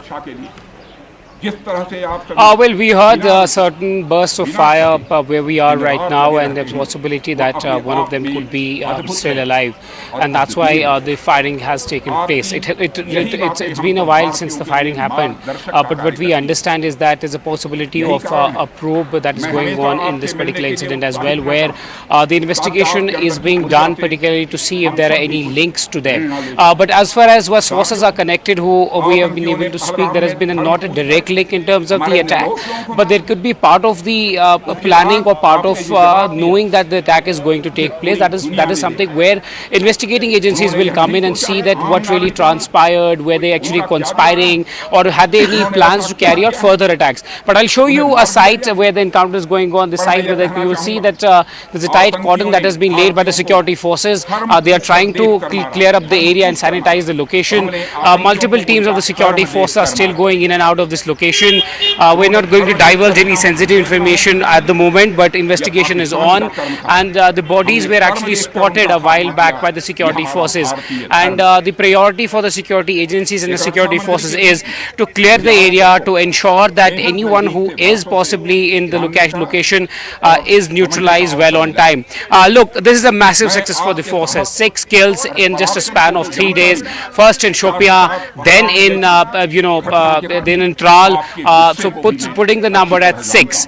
If there are more, because we heard the gunfire, there is the possibility of more of them there, then it will be again, number will be going up. But it describes to you the synergy between different forces on the ground who are trying to implement the zero tolerance policy towards these elements, towards anyone who tries to orchestrate any attacks. But as far as the investigation part is concerned, the police is very clear. What Arunima was telling us is the story that we've been reflecting from the Pahalgam attack, that there was a phone which was seen, which was recovered from one of the persons identified as Junaid, and from Junaid, though that mobile phone was recovered, on whose phone this particular picture was recovered, wherein the foreigners were present. Though one of them has already been eliminated, so 3 of them are the prime persons who have possibly carried out the attack, and all of them are Pakistan origin. But if they are anywhere linked close to that, for that the NIA and police will do a thorough investigation, and they will try to establish a connection, that if they had any links to that attack, were they directly responsible for it, was any of them linked to that attack, or had they been planning as part of the planning that this group has done for a very long time, had they done it or not. So that will all be seen by the security forces to check what happens next. We don't know yet, but what we have been given to understand is that they'll try to establish a link. They'll see that if there is a possibility of them being part of this planning, that is something for the investigation to see. But directly, it doesn't appear that they were all present on that day there. But however, the investigating agencies will look in depth about their relationship, because one of the pictures that had emerged was local who was part of that particular planning, and one has to see that if he is also present in this encounter, if he was present in the house when the encounter broke out. But the intelligence input was clear about presence of at least 3 of them. There could be more, or there could be more than 3. That is what we have been given to understand. The operation is still in progress. The encounter has concluded, though the sources are going close to it and trying to search through the area. Okay, Shan. And yes, suspicion of a possible Pahalgam link cannot be entirely ruled out given the Lashkar association which is being spoken of. We're going to keep coming back to you as and when you pick up more details for us. For now, heading into a very quick break. Lots more lined up when we return. Keep watching.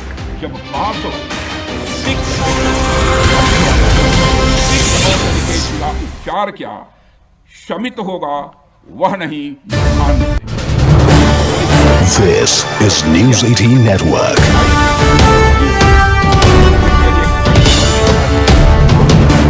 India's largest news network.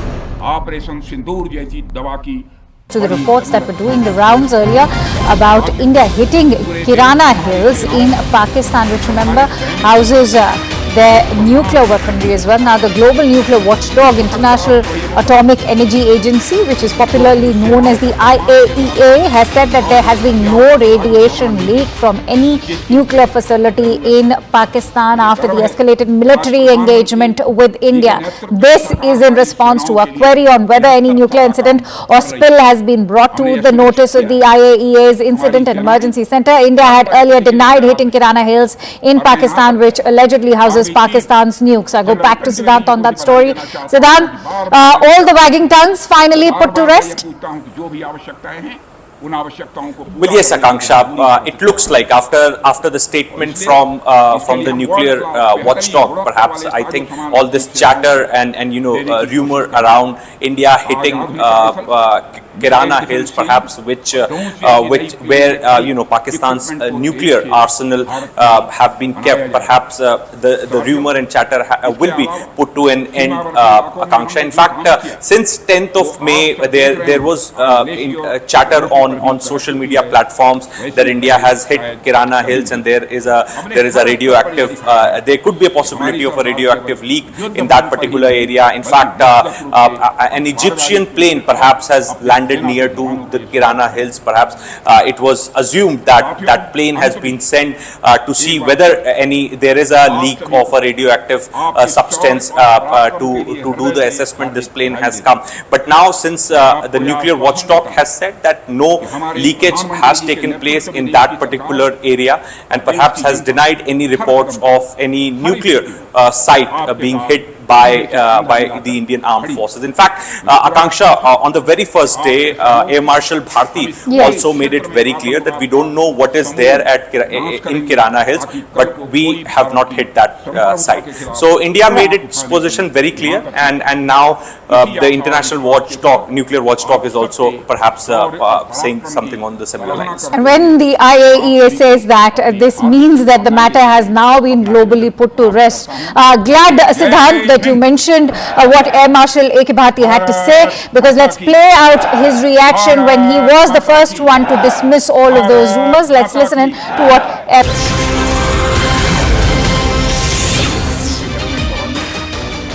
Welcome back. You're tuning in to CNN News 18. I'm Prithvi Valian. Days after Operation Sindoor, rattled Pakistan Centre has released more details of the operation. The PIB released a press note titled, and I quote, "The Rise of Atmanirbhar Innovation in National Security," detailing India's growing technological self-reliance, unquote. The release boasts about seamless integration of indigenous high-tech systems into national defense during the operation. It also lists the hostile technologies neutralized by Indian systems, including wreckage of PL-15 missiles of Chinese origin, Turkish origin UAVs named Yeha or Yeha, in long-range rockets, quadcopters and commercial drones. Now, government sources suggest that India is likely to review contracts given to Turkey-based Celebi Aviation, which handles high-security tasks at least 9 Indian airports, including in the national capital and economic capital, Mumbai, as well. So that's the latest coming in as far as the Indian diplomatic action is concerned, what India plans to do next. But we've also seen Raksha Mantri Rajnath Singh just a few minutes ago review security situation in Jammu and Kashmir, interacted with the troops on ground in Srinagar, and spoke of the armed forces contribution during Operation Sindoor. Speaking at Badami Bagh cantonment, Raksha Mantri also asserted that terrorism and talks cannot go hand in hand. Listen in. हमारे प्रधानमंत्री, यह operation उस एक एक जवान की आंखों में देखा गया सपना था कि हर आतंकी ठिकाना, चाहे वह घाटियों में छुपा हो या बंकरों में दबा हो, हम वहां पहुंचेंगे और दुश्मन की छाती चीरकर हम उन आतंकी ठिकानों को खत्म करके ही हम वापस लौटेंगे। वह देश तो मांगते मांगते अपनी जहालत से एक ऐसी हालात में आ गया है कि उसके बारे में यह भी कहा जा सकता है कि पाकिस्तान जहां भी खड़ा होता है वहीं से मांगने वालों की लाइन प्रारंभ हो जाती है। पूरी एकजुटता के अभी आपने सुना ही होगा कैसे वह फिर एक बार इंटरनेशनल मॉनेटरी फंड IMF के पास कर्ज मांगने गया। वहीं दूसरी तरफ हमारा देश है कि हम आज उन देशों की श्रेणी में आते हैं जो IMF को फंड देते हैं ताकि IMF गरीब देशों को कर्ज दे सके। ऐसी स्थिति में हमारा यह भारत है। आपने जिस तरीके से Want to go across to my colleagues, Payal Mehta and Aman Sharma, who join us on the broadcast. Payal, first up, I want to understand or get a sense of the two big takeaways from the PIB note that came in last evening. One, of course, on the manner in which some Chinese origin arms and weaponry, along with Turkish weaponry, saw complete demolition through Operation Sindoor, and how India once again emphasized on its reliance on Atmanirbhar weaponry and how it stands to completely demolish Pakistan's narrative as is being peddled. Well, of course, the equipment that India has really had, and of course the surveillance system, and of course the defense air system that India is currently using, a lot of that contribution has been made by Brand India. And when Prime Minister Kritzween spoke about this, about a decade or something ago, everybody probably made fun of the Union government, saying, how will India be able to ever achieve it? Because every aspect of one's life, whether it's defense or whether it's otherwise, the Prime Minister has been of a very strong opinion that we have to promote Brand India and we have to promote the indigenous brands as well. So that is something which has been highlighted even when the Prime Minister was addressing the nation, essentially saying this is the age of new age warfare, and where India has actually proved its mark and shown its mark, and all the Chinese and all the Turkish influence that Pakistan tried to really have through their weaponry actually fell flat on its face as well, and India was able to prove its mettle yet again in terms of how the exchange really happened. And mind you, there were quite a few drones that came flying towards India to multiple locations. But our equipment was able to take care of that as well. And what I do understand is that when Rajnath Singh spoke to the all-party meeting, in the all-party meeting, and told them about what really was happening, one of the facts that Rajnath Singh really mentioned was brand India. He spoke about Make in India brand, the indigenous brand. He also went on to say that these are the manufacturers in India who actually want to stand up for the nation at a very, very difficult time. They want to forego whatever profit that they really have. Many of them have come up and said that even if the advance money is not paid, they are okay with that because they actually want to keep India above anything else as well. So of course that's the kind of power that India has been able to display, not just before the people of the country, but also before the world, because the whole world has been keeping a close watch on what India is doing. And so from a country which actually was known to import defense equipment, is probably standing at the verge of being able to export defense equipment right now. Oh yes, brand India at its peak, and one that is being hailed by everyone in the country today. Thank you for that, Pal. Coming back to you in just a bit. Aman, specifically want details on what we've just heard about a Turkish firm, Celiba Aviation, that handles sensitive operations at some of these key airports, including the one in the national capital, and what possible action will be taken against these kind of firms. Will this action also extend to Chinese firms or other Pakistan ally based nations that are operating on Indian soil?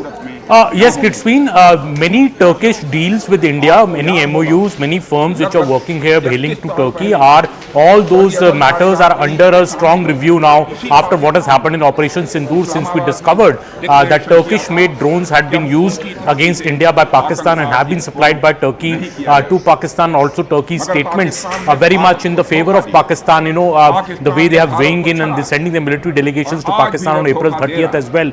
So India is planning a review of all these MOUs which are there. This particular company which you are mentioning is in charge at 9 airports in India, including the big ones in Delhi and Mumbai, and we've already seen some political voices coming that this particular agreement should be immediately reviewed, and that first stage of that review we believe is already on. Along with that, Turkey also has various MOUs, various agreements on various projects in at least 5 states of India. All of those matters are also, we are told now by senior officials, is also under review. India is making it clear that if you are standing with Pakistan, which is an exporter of terror, India will punish you diplomatically, financially, and whichever way possible. And that is why we see also this, travel portals in India also putting out advisories to customers to discouraging them from visiting Turkey and Azerbaijan, the countries which are, actively supporting Pakistan.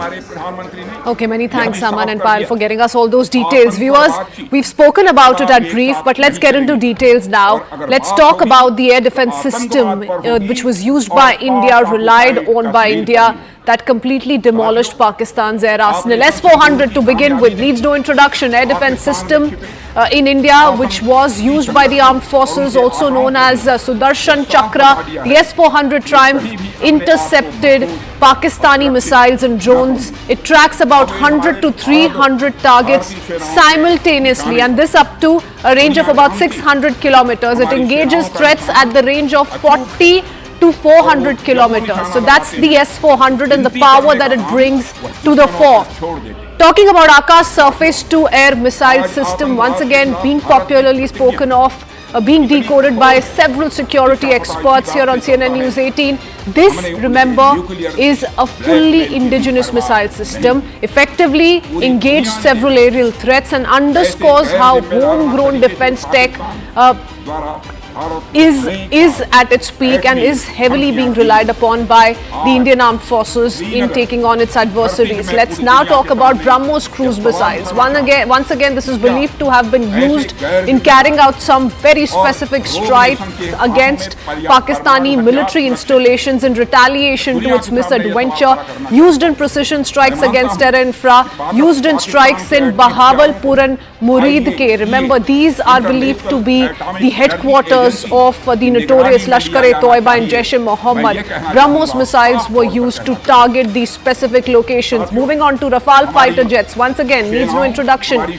They come with Scalp and Hammer missiles, equipped with Scalp cruise missiles, equipped with the ASM Hammer bombs.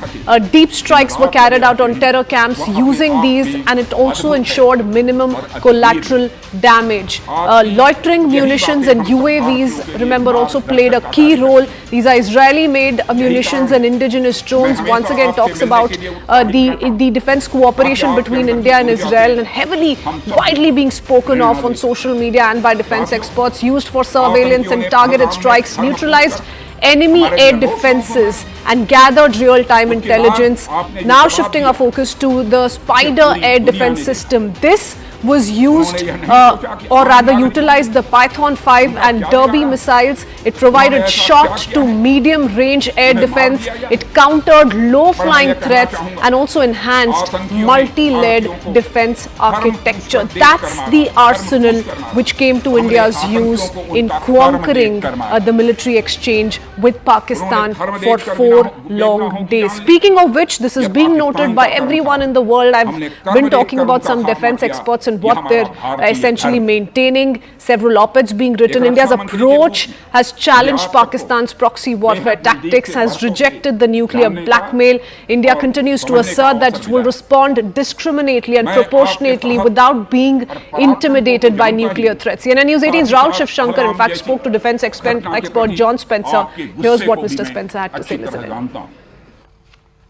Can you elaborate on this new doctrine that India seems to have charted?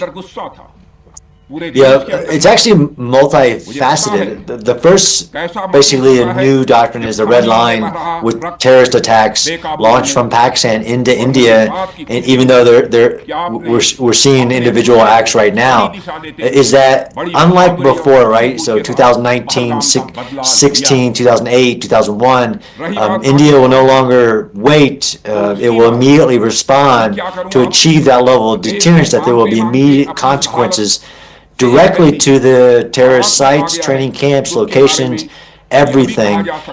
So that red line is really important with just the Pakistani, especially, approach to doing this proxy warfare of launching, funding, arming terrorists to send into India to do attacks. But they also sit within the nuclear blackmail perspective, a new clear strategic doctrine of, look, of course, that's reckless to use nuclear power as a blackmail to allow people to do things like proxy war against another nuclear armed nation, and to say it clearly but also credibly, look, we'll respond to every attack discriminately, like India did in this case, precisely, proportionately, but also demonstrate military superiority, and we're not going to cower to nuclear blackmail. And I think Prime Minister Modi's comments were very clear with that, and that, of course, talks don't mix with terrorism, like blood doesn't mix with water. Very powerful statements. The other aspects of the new doctrine is just the military superiority, right? So deterrence only works if you have the capability and the will to use it.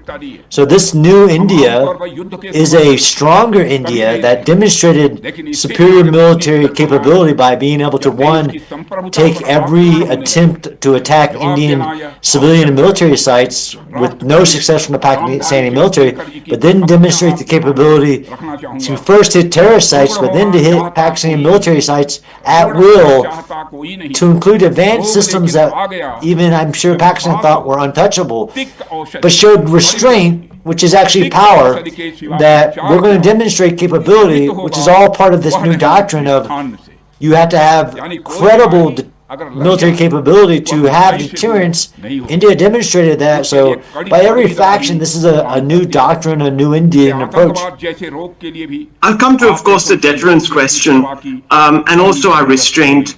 But are you surprised at India's military prowess and, how should one put it, Pakistan's haplessness?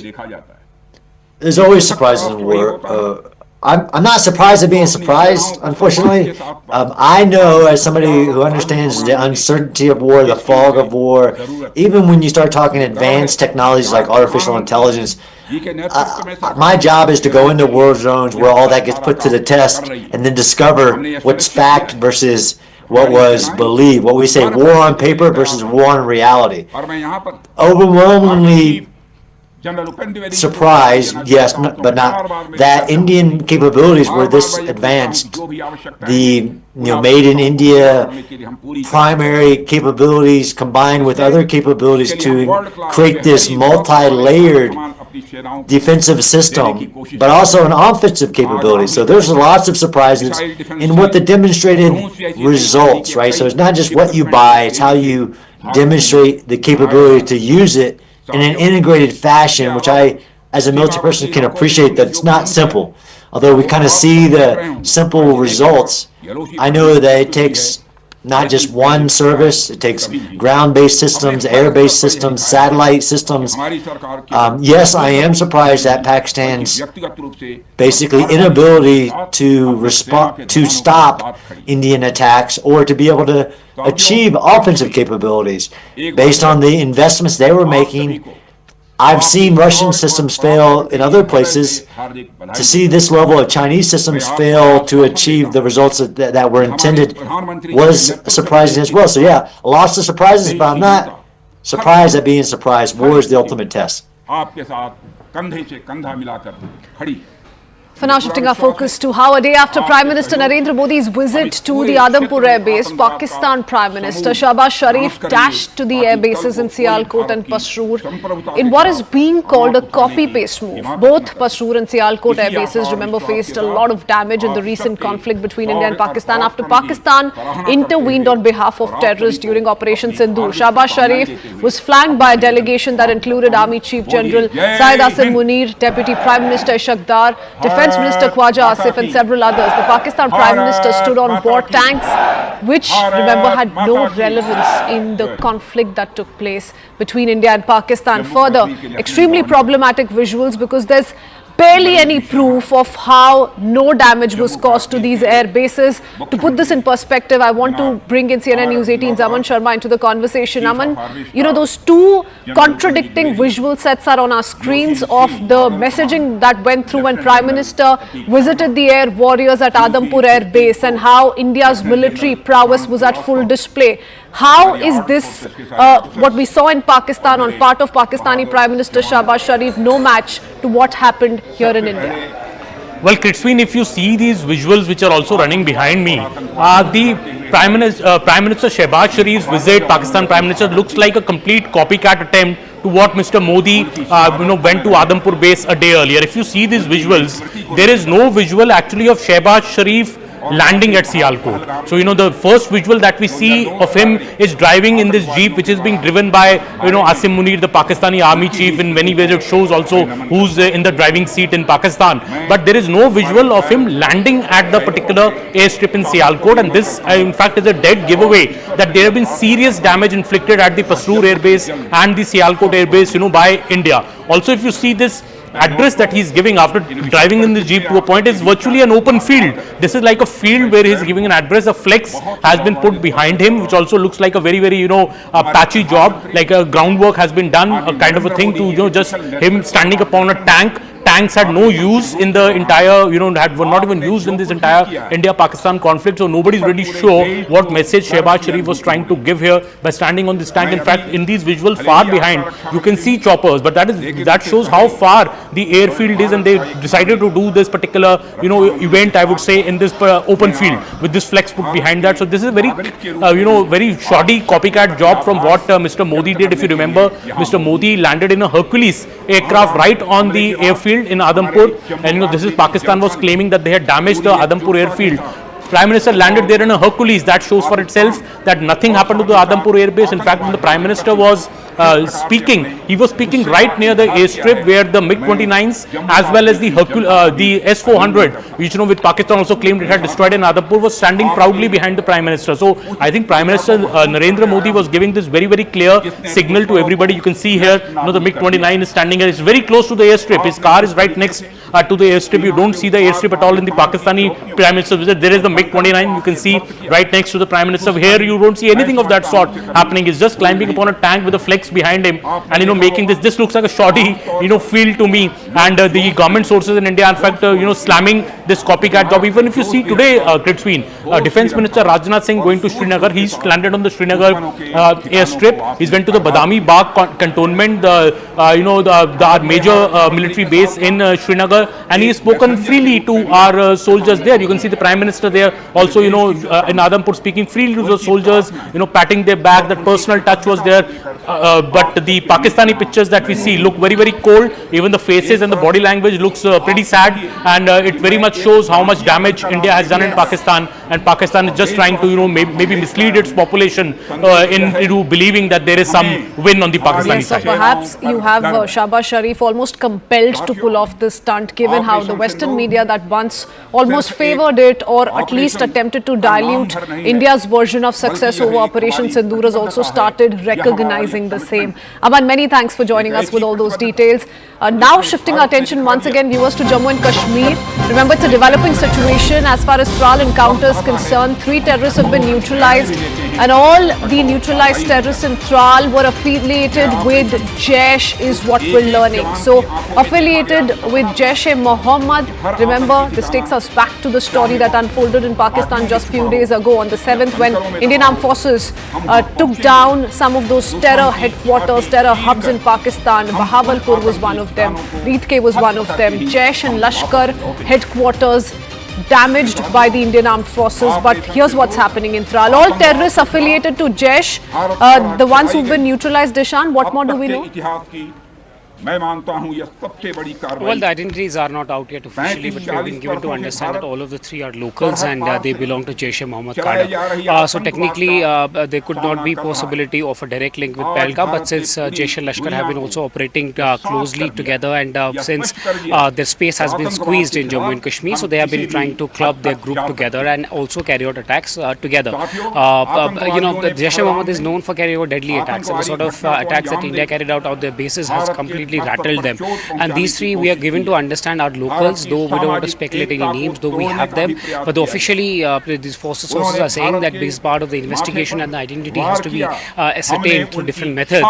That's why they are waiting for it. But the drone has spotted bodies lying around outside of the house, and they have been seen by the forces. So that's what makes the encounter get over.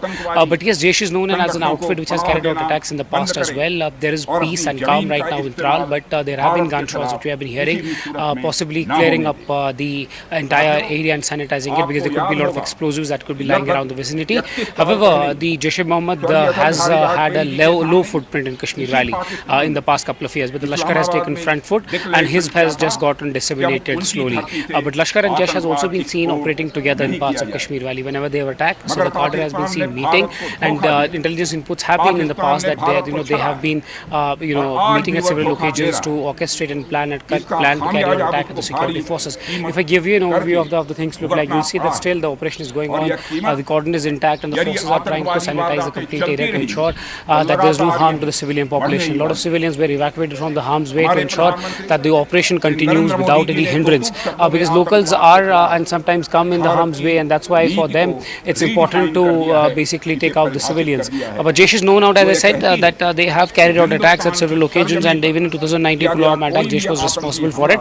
So an important success for the forces that in the last couple of days they have been able to neutralize at least 6 militants, and the operations are carrying out relentlessly. And what we have been also told is that on several locations the operations are going on. The forces are trying to generate maximum input. There's a renewed push from the center to ensure that they are able to provide maximum intelligence input and try to ensure that all those inputs are converted into successful operations without carrying out any damage to security forces. But yes, it is believed through our sources in the establishment and the forces that it's the Jaish militants who have been killed, because Lashkar carried out an attack in Pahalgam. But however, it cannot be ruled out that they are directly linked to this attack. However, the investigation will be done by the NIA and the investigating agencies to look at what really was their role, if there is any role, because mobile phones are and the communication. So the NIA is also going to be assisting the agencies in the ongoing probe, but a mega crackdown against terror continues in Jammu and Kashmir. 3 terrorists have been neutralized in the Tral encounter, all of them believed to be Jaish affiliates. Many thanks, Seshan, for getting us all those details. Shifting our focus to another bit of breaking news update that's just come in.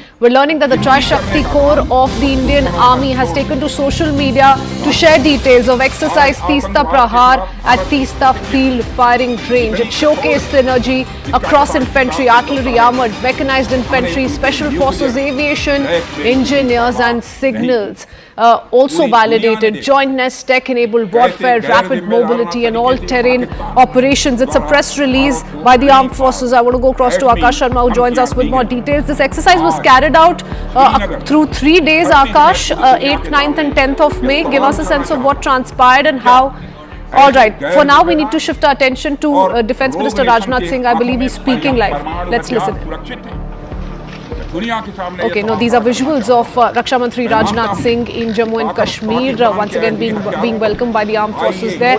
Now, do remember, the Raksha Mantri has been interacting with soldiers in Jammu and Kashmir. We just heard him speak at Badami Bagh cantonment just a short while earlier when he interacted with the Indian Army soldiers there, sent out an all-important message to the world, to Pakistan, focused on India's continued attempt to finish terror, especially one emanating from Pakistan.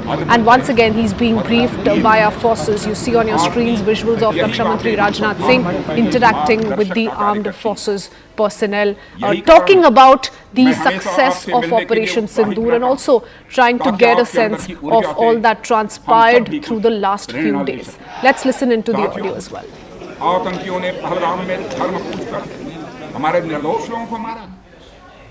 उसके बाद आपने जो जवाब दिया उसे पूरी दुनिया ने देखा। उन्होंने ये नहीं सोचा उनका क्या बिगाड़ा, उन्होंने ऐसा क्या किया है उन्हें मार दिया जाए।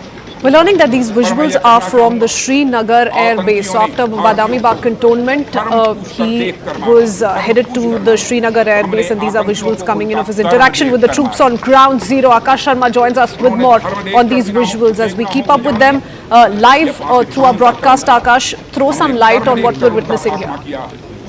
Right, I can see some air warriors and in fact Raksha Mantri meeting with them, the Air Force personnel, who have played a major role in the entire operation, which we have been seeing since morning that how Raksha Mantri, has in fact landed here in Srinagar and then, has in fact interacted with the troops. Okay,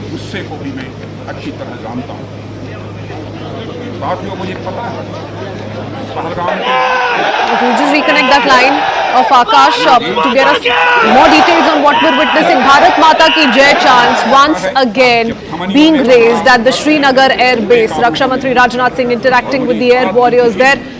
Remember, comes right after his visit to the Badami Bagh cantonment, where we saw the Raksha Mantri raise that all-important message with Pakistan. If Pakistan continues to resort to sponsoring terrorism, India will continue with Operation Sindoor. He spoke of the success of Operation Sindoor and the huge role played by the Indian Armed Forces. But Bharat Mata ki Jai slogans being raised at Srinagar air base, where you see Raksha Mantri Rajnath Singh days after Prime Minister Narendra Modi visited the Adampur air base and interacted with the air warriors there. This is Raksha Mantri Rajnath Singh continuing that effort and interacting with the air warriors. Once again, a significant air base of the Indian Armed Forces. Raksha Mantri Rajnath Singh is in Srinagar, viewers. You see him interacting there with the troops. He's of course being accompanied by some senior officials of the Indian Air Force as well. But location-wise, very crucial, very significant.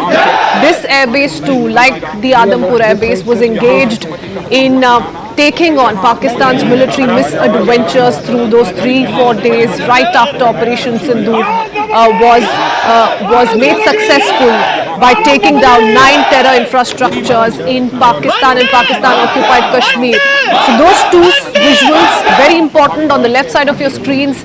Raksha Mantri Rajnath Singh visiting the Srinagar air base, interacting with the air warriors, the Air Force personnel. Right side, of course, comes right from the Adampur air base. This was Prime Minister who interacted with the air warriors at Adampur air base. Going across to Ishan Wani for a quick update on the same. Ishan, keeping our focus to the visuals coming in of Raksha Mantri Rajnath Singh at the Srinagar air base, what do we see here and what next for him? Well, Kashmir is a clear messaging that the propaganda that was spread that the Srinagar air base has been hit is an answer to that. Even when the Prime Minister yesterday went to the air base, That also indicated the fact that the claims were made there, but none of it was seen there. Even the Prime Minister went there. So Rajnath Singh came to Srinagar Air Base. It is not only once, but twice Pakistan made a claim that Srinagar Air Base has been hit, it has been damaged, but Rajnath Singh is at the same place and the plane landed at the same Srinagar Air Base, which tells you that the strip of the air base is completely fine and it hasn't been hit. And also it's about appreciating their valor and courage through which they fought. Because look, you are at a harm's way where possibly enemy can strike you, can do anything possible. But then they stood firm, their air defense stood firm, they ensured that none of that area, none of that location is harmed in any way. And they are the ones who actually defended it very thoroughly and very clearly to ensure the safety and security of not just people but also those who are there.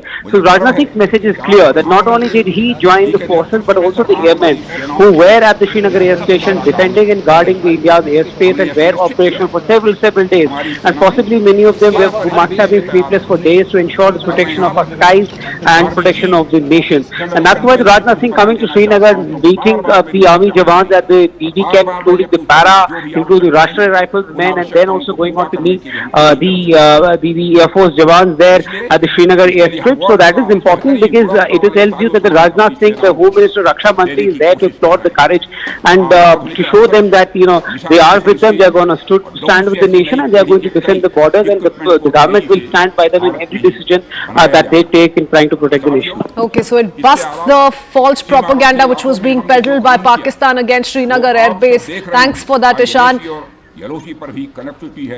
What we see on our screens are visuals of Raksha Mantri Rajnath Singh meeting the air warriors, commending them for their steadfast resolve, for their bravery in responding to recent provocations from across the border. Just what was done by Prime Minister Narendra Modi at the Adampur Air Base when he interacted with the air warriors who were engaged in Operation Sindoor against Pakistan. Defence Minister's presence also, not to forget, aims to boost the morale of the troops who have been actively engaged in counter-terrorism operations in Kashmir Valley. Let's not forget there were two major counter-terrorism operations that we saw the last few days alone in Shopia and Tral. A huge success on part of our armed forces. 3 terrorists neutralized in Shopia, 3 neutralized in Tral. Akash Sharma is with us on the broadcast as well. Akash, unlike Shahbaz Sharif in Pakistan, Sialkot, you see Raksha Mantri Rajnath Singh clearly making a landing at the airstrip, in the Srinagar Air Base. Once again, a big messaging coming through. Akash. Indeed, and in fact, yesterday we saw Prime Minister and today Raksha Mantri, larger message because, Pakistan, while is trying to copy the Indian leaders, they are in fact, not trying to, in fact, not able to copy them, properly. Because of the fact that, since they have a sort of destruction on the properties, on their military infrastructure, they are trying to paint it as if everything is normal. But it is quite visible in the sort of shots and visuals coming from Pakistan. Right now, we are seeing Raksha Mantri, of course, meeting with air warriors at Srinagar. And in fact, interacting with them. We have seen that how a powerful speech was delivered by Raksha Mantri just a while back when he went to the cantonment area. He talked about Pakistan. He talked about the sort of, in fact, the strategy that we have opted, how India is not going to tolerate the terror activities, how the only thing that we will be talking to Pakistan is about terrorism and POK, and how terrorism and talk cannot go hand in hand. These were some of the basic things that he talked about in his speech, a powerful speech indeed that started with Bharat Mata Ki Jai. And now, right now, Raksha Mantri is meeting with air warriors because they have played a crucial role, an important role in the entire Operation Sindoor. Operation Sindoor that started on 7th of May when the Indian Armed Forces carried out precision strikes at 9 different locations within Pakistan, deep inside. The distant targets, remember, were targeted by Indian Air Force, and that's the reason why the role of these air warriors air warriors were crucial. And in fact, this is the reason why Raksha Mantri today is meeting not just Indian Army jawans, but also the air warriors from Indian Air Force who have played an important role in the entire operation. Christine, when it is about messaging, so these visuals are giving a larger message to the entire Indian Army and in fact the entire Indian Air Force. Yes. We have 12 lakh, in fact the strength in Indian Army. We have troops deployed at the Eastern Front, Western Front, Northern Front and in fact in the southern part of the country as well. And we know that how motivation is required, motivation is important for everyone who is staying away from the family in the harsh conditions. These jawans are deployed at the LC where we have been seeing ceasefire violation for last so many years. Yes. In fact, we have been seeing that how artillery fire is coming from the other side. And the Josh certainly is high, isn't it, Akash? Bharat Mata ki Jai echoing at the Srinagar air base as well. We want to keep talking about what we're seeing on our screens. We will continue getting you more details on the same. For now, that's all we could pack for you in this edition of news. My colleague Akanksha takes it up from here on.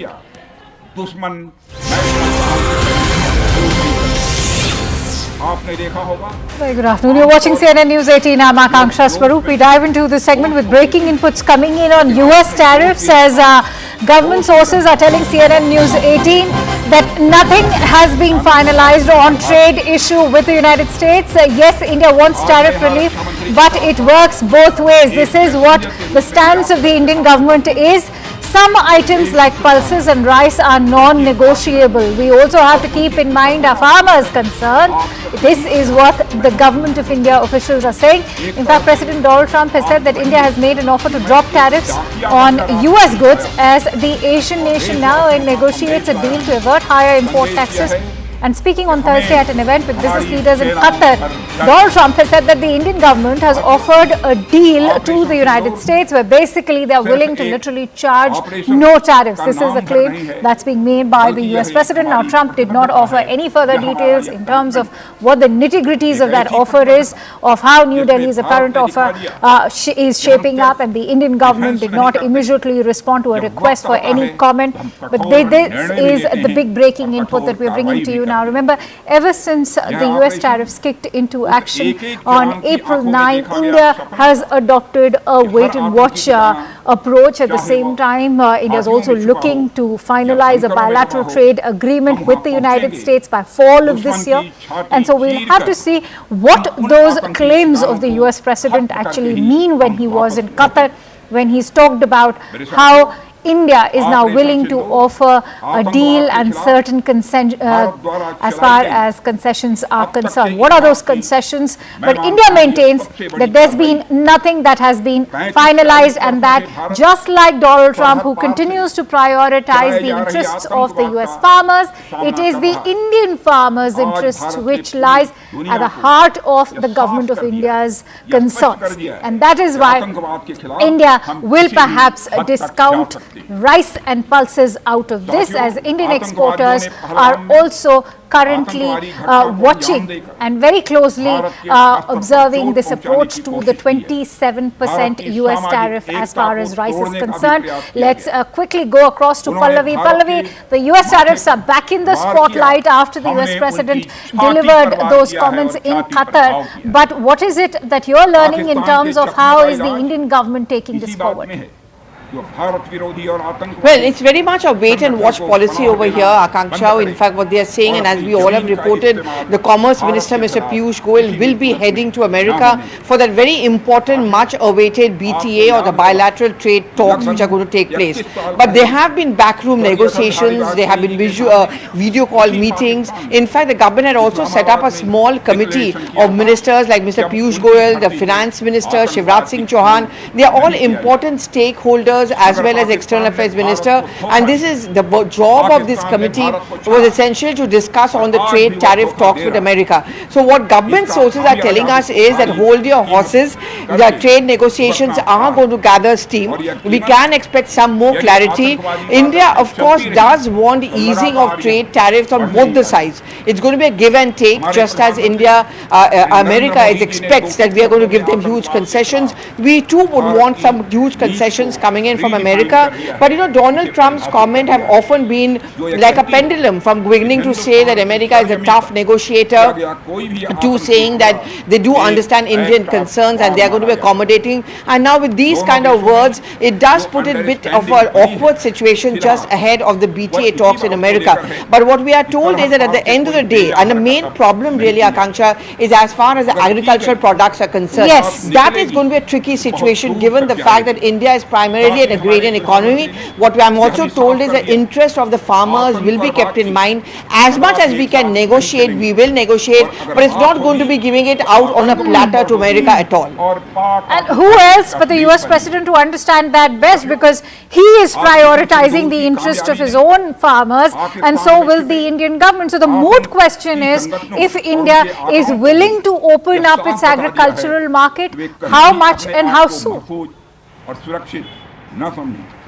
Well, almonds, pistachios, for example, American almonds, pistachios already have got a huge amount of trade relief, and that's what government sources say, that we do understand American concerns. They also have been our friend. We do understand and we are accommodating their concerns. There's a particular variety of rice also where India has eased the tariffs on that. But you know, rice is a staple crop in our country. Wheat is also another major crop in our country. Again, a particular variety of maize, American corn, has been given an easy tariff.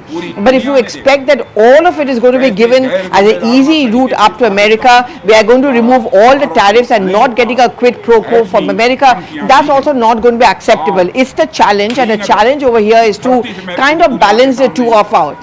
Keep America in the good books, but at the same time also secure the future and the interests of the Indian farmers and certain sectoral industries as well. Absolutely. It is a turbulent sort of landscape for trade as far as India is concerned, but India certainly, hoping to navigate this landscape with the help of the Commerce Minister Piyush Goyal, who, as Pallavi highlighted, will be in the United States to bring that bilateral trade agreement to a stage of finality. Many thanks to you, Pallavi, for bringing us those inputs. And with that, I have Shivari Gupta joining me on the broadcast as well. Thanks a lot for that. Professor Vladimir Zeev-Khanin, head of Post-Soviet Conflicts Research Program at the Bessa Center for Strategic Studies and Department of Political Studies at Bar-Ilan University, is joining us. Professor, I do thank you for your time. First up, I want to begin by asking you, in modern warfare, what happened or transpired between India and Pakistan is being seen as a jump, a quantum jump, if I can say so, in how modern warfare is conducted, and India has stamped its military superiority, particularly with its strength in the air, but also its defense on ground. I just want to begin by asking you your sense of how the strategic message and the military message from Operation Sindoor was successful, from what you know. Well, in principle, as far as I understand the situation in the moment, and so-called, that's what we call the global south, we have different camps. And of course, the global south vis-a-vis the global north is not just the geographical definition. In fact, that's orientation, pro-Western and anti-Western. Pakistan is in fact opposite to India, is something which is joined to the anti-Western camp. And India, as far as we know, of course we know that, since like in the recent few decades, is a member of the Western Bloc, I would say. We can also see that improving relations with the United States as well as with American allies, if we are talking in the Middle East, for instance, and the Central Asia, like Israel and some other countries, or countries maybe of the Saudi bloc, is in fact on the so-called right side of history. We know about very establishment of very good relations between Israeli leadership and Prime Minister Narendra Modi in the last decade. In this situation, countries like Pakistan and Iran, they took the opposite side in this conflict. Even in the situation when, for example, India, which has good relations or had good relations with Iran and even try to negotiate, to mediate between Israel and Iran, but nothing happened with that.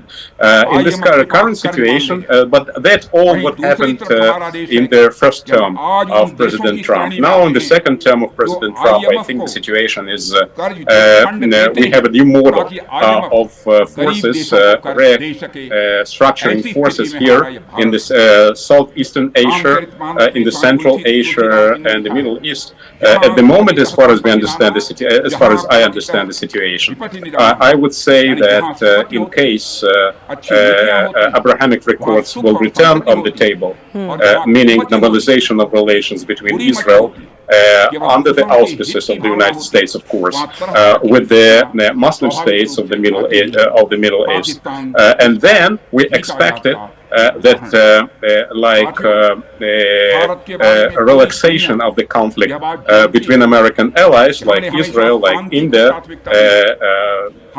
and Baku, Azerbaijan, and Central Asian countries might also remove Pakistani threat from the table. Meantime, it doesn't work, as we can see. So, once again, are you suggesting that the Abrahamic Accords and greater friendship of US and the Middle East could help isolate Pakistan, if I have that correct?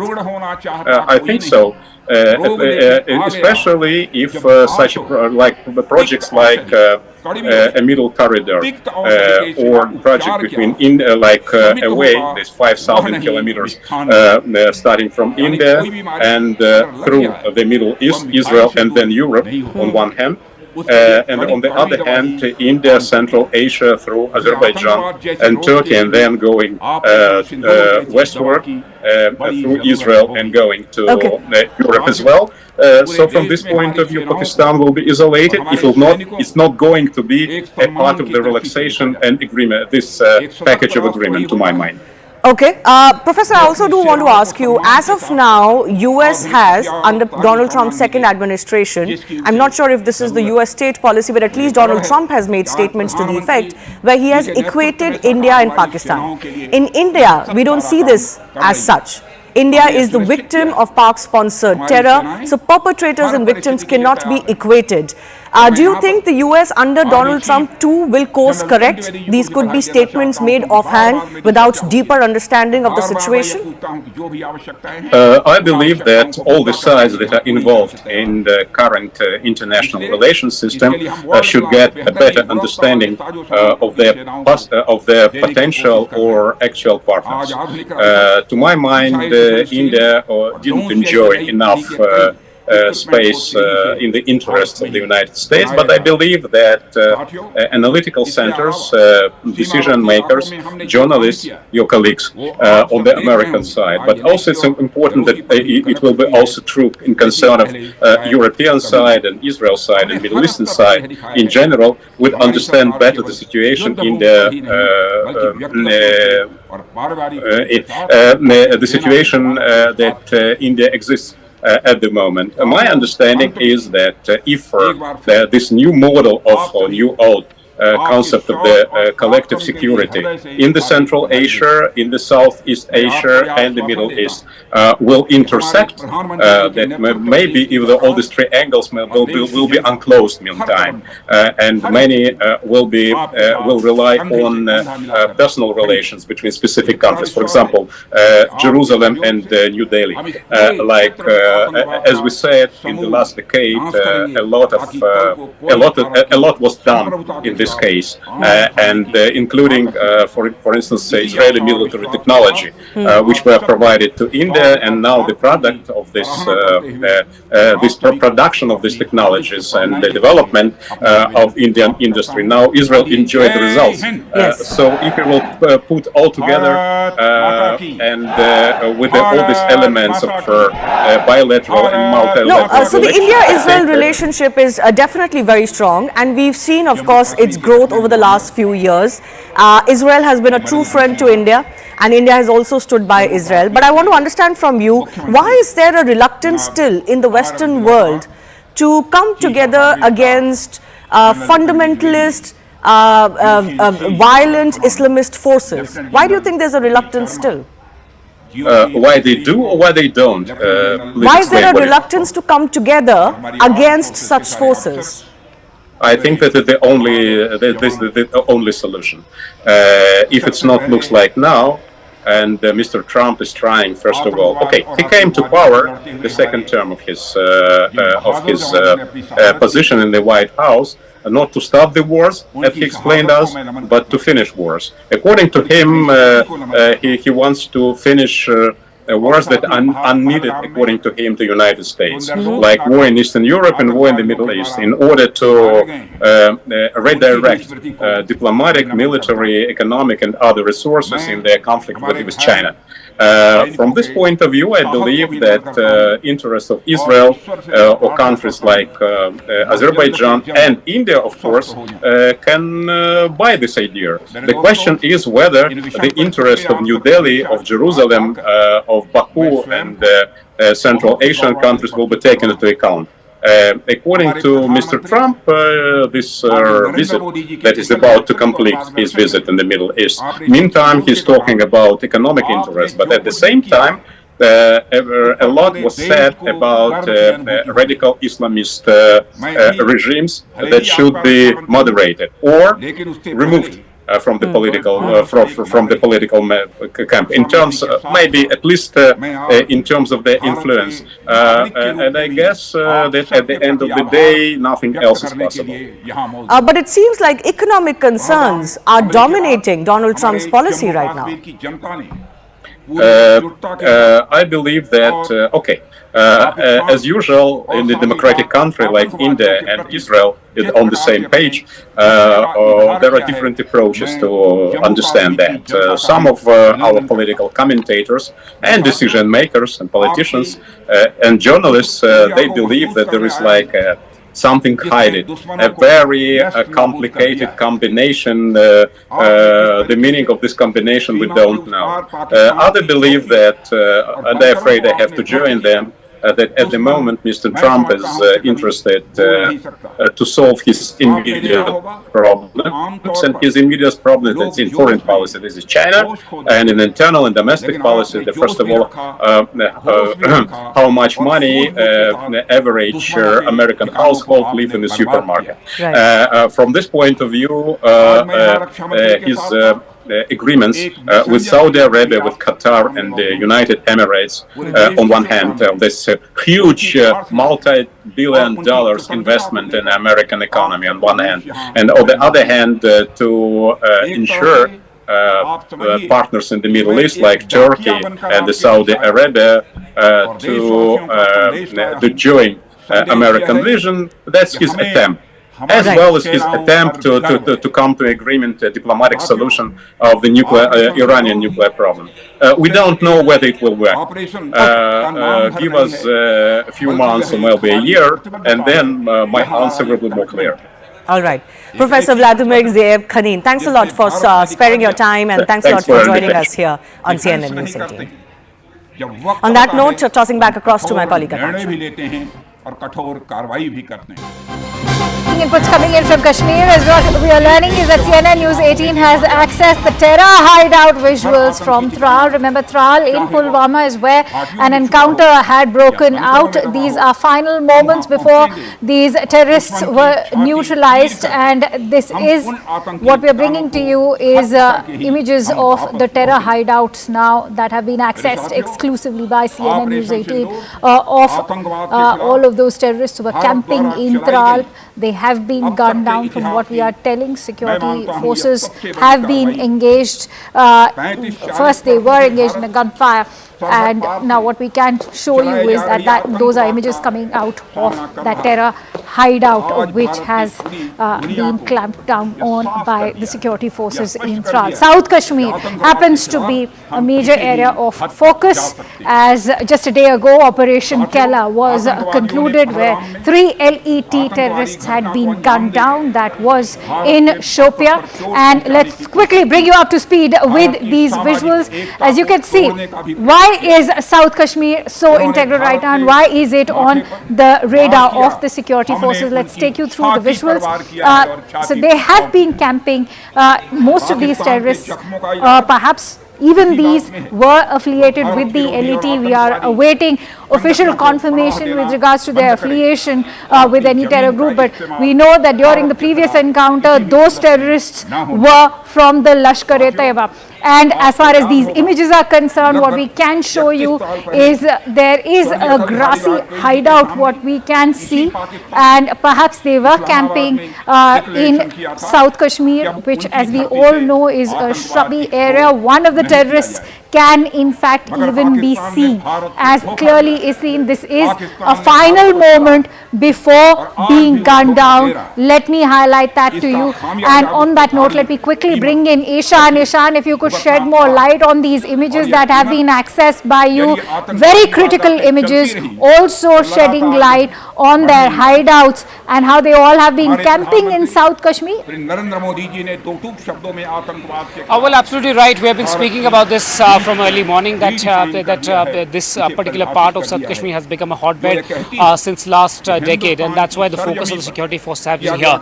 The drone footage that we have been able to access clearly shows one of them hiding under some culvert or under some structure and trying to escape from the eyes of the security forces. But this drone footage has been accessed by your channel to show you that how they are trying to escape from the security forces, and this is clearly that they were hiding and trying to attack security forces when they surrounded them, and possibly if they were living around the vicinity, they tried to leave it and try to shift to some other place where the security forces would not see them. But because of the advancement of technology like drone, it's very clear that they are taking, security forces are ensuring that they are able to track every movement down once the operation is launched and to see where they exactly are without putting themselves in the harm's way. The drone is providing a third eye view from the up and to ensure that the forces exactly know where the locations are and to try to attack them and to ensure that they are neutralized well on time. And this is one such operation where the drone has been crucial in terms of providing operational capabilities, increasing the operational capability of security forces. One of them can clearly be seen alive there and trying to open fire at the security forces just before he is eliminated by the security forces. But again, proves a point that technology has become, and drones have become a new reality of not only dealing with any larger warfare, but also in trying to engage militancy and trying to engage security apparatus and trying to ensure that on the ground there is maximum use of technology to determine the locations of these militants and also then try to eliminate them before they could put themselves in harm's way. So before you even see them, you need close to them. The drones are providing the crucial help of trying to identify and locate them. Absolutely. Some very critical information being shared over there by Ishan. Ishan, you've been tracking these encounters that have broken out after Operation Sindoor got underway. What is it that you are now observing on the ground level as far as the previous encounters were concerned, and when you draw a comparison between the previous and the current encounters that have taken place, two of them so far? Akansha, there's a renewed push from the centre as well as the security establishment in Jammu and Kashmir.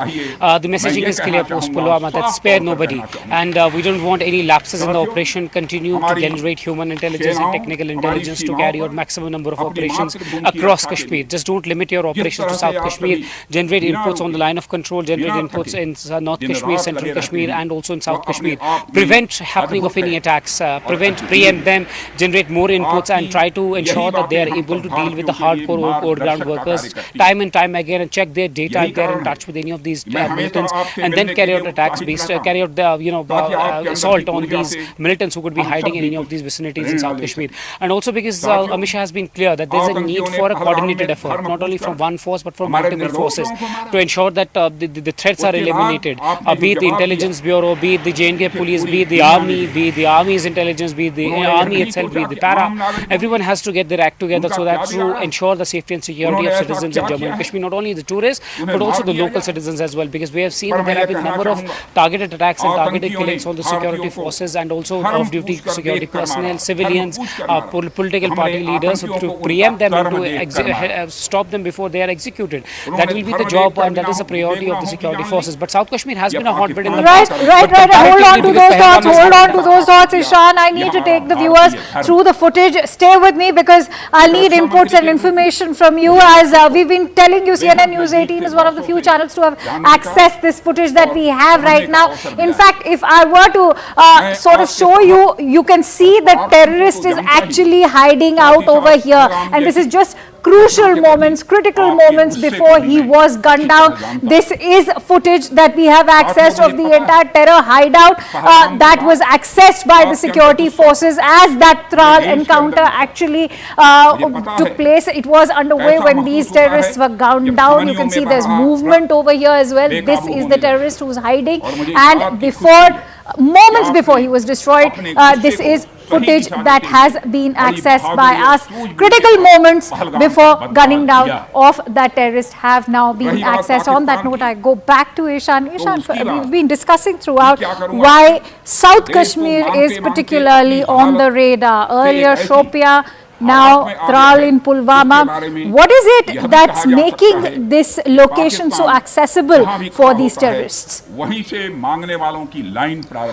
one, because they were in the past provided shelter and support in South Kashmir, though after the NIA and other investigating agencies went very hard on those elements who have been instrumental in providing logistical support and financial support to them, but that has reduced the footprint and joining of locals into these ranks. But what is happening now is that because these roads are accessible, I'll show you my VJ will show you if we can go a little full frame.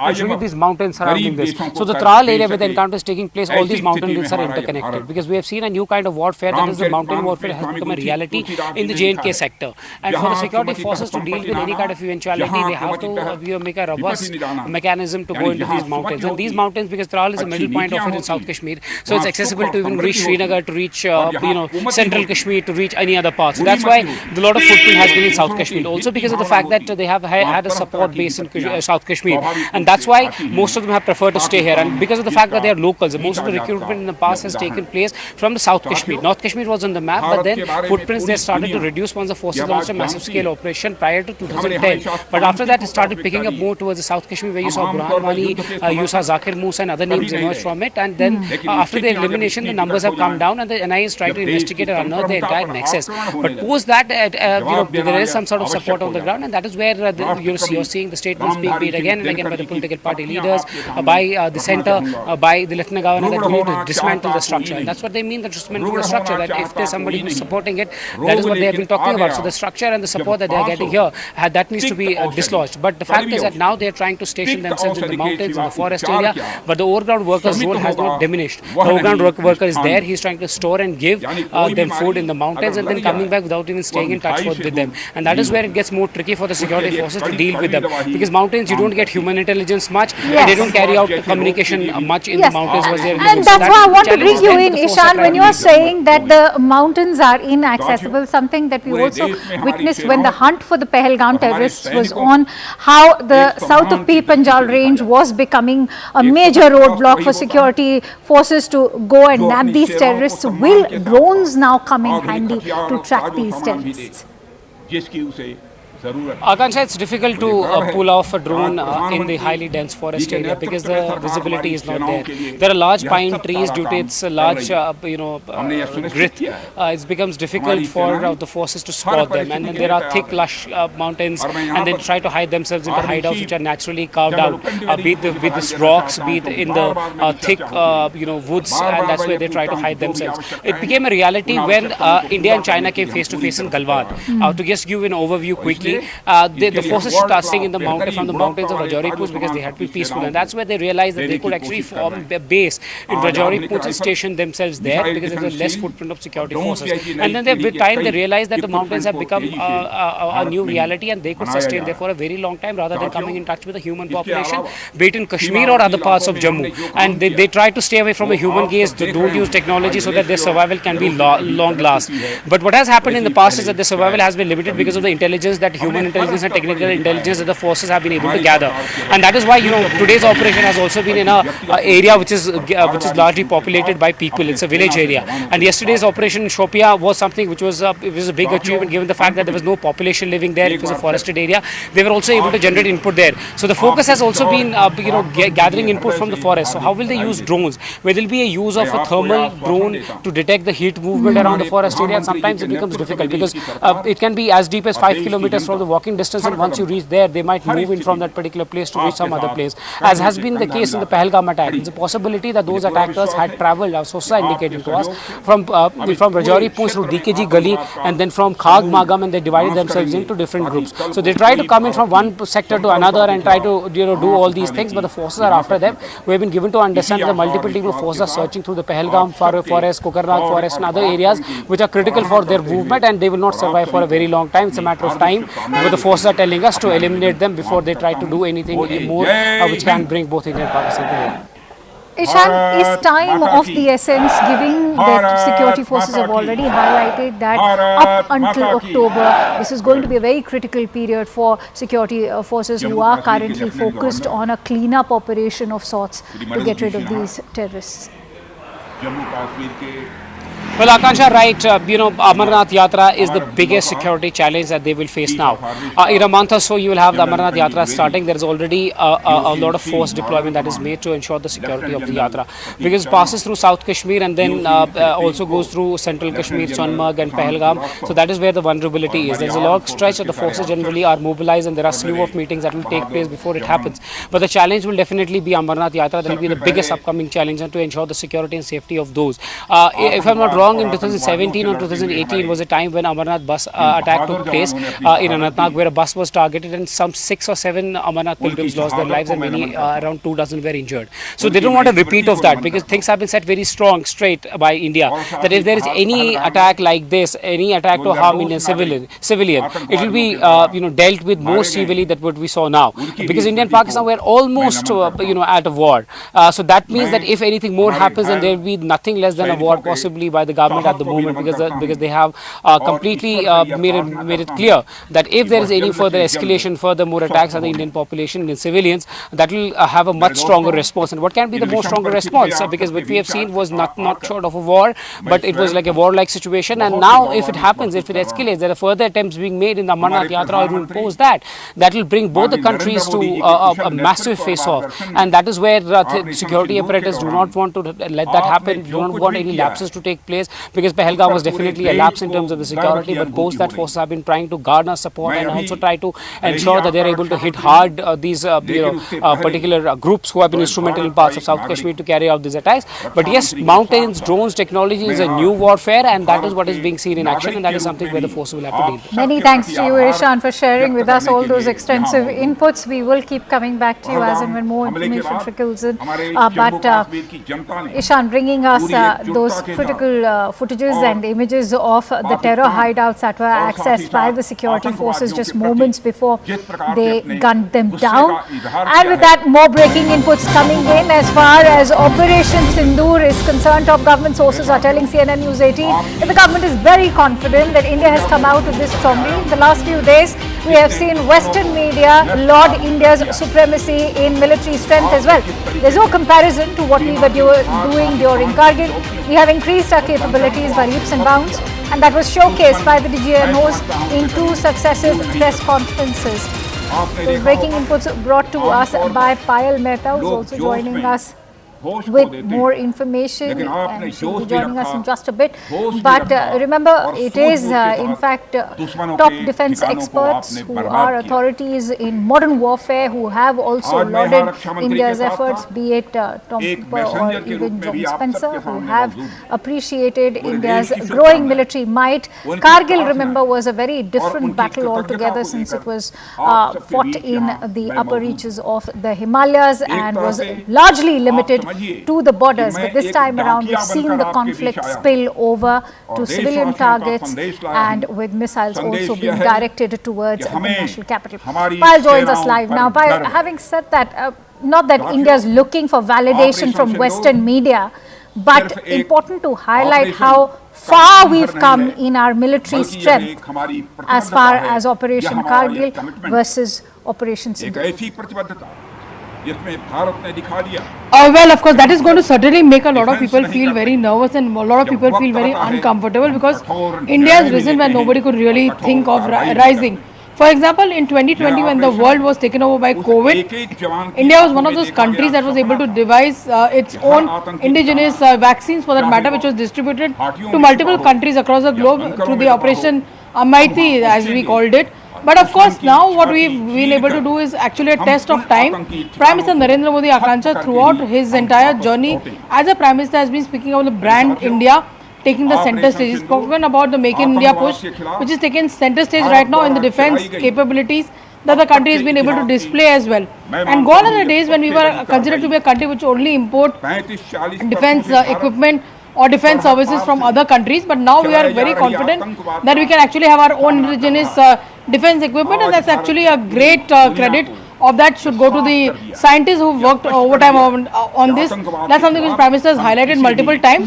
But you know, while the Prime Minister was addressing the nation just a couple of days ago, Akanksha, he did make a mention of this, that this is the age of new warfare and this is India's age as well.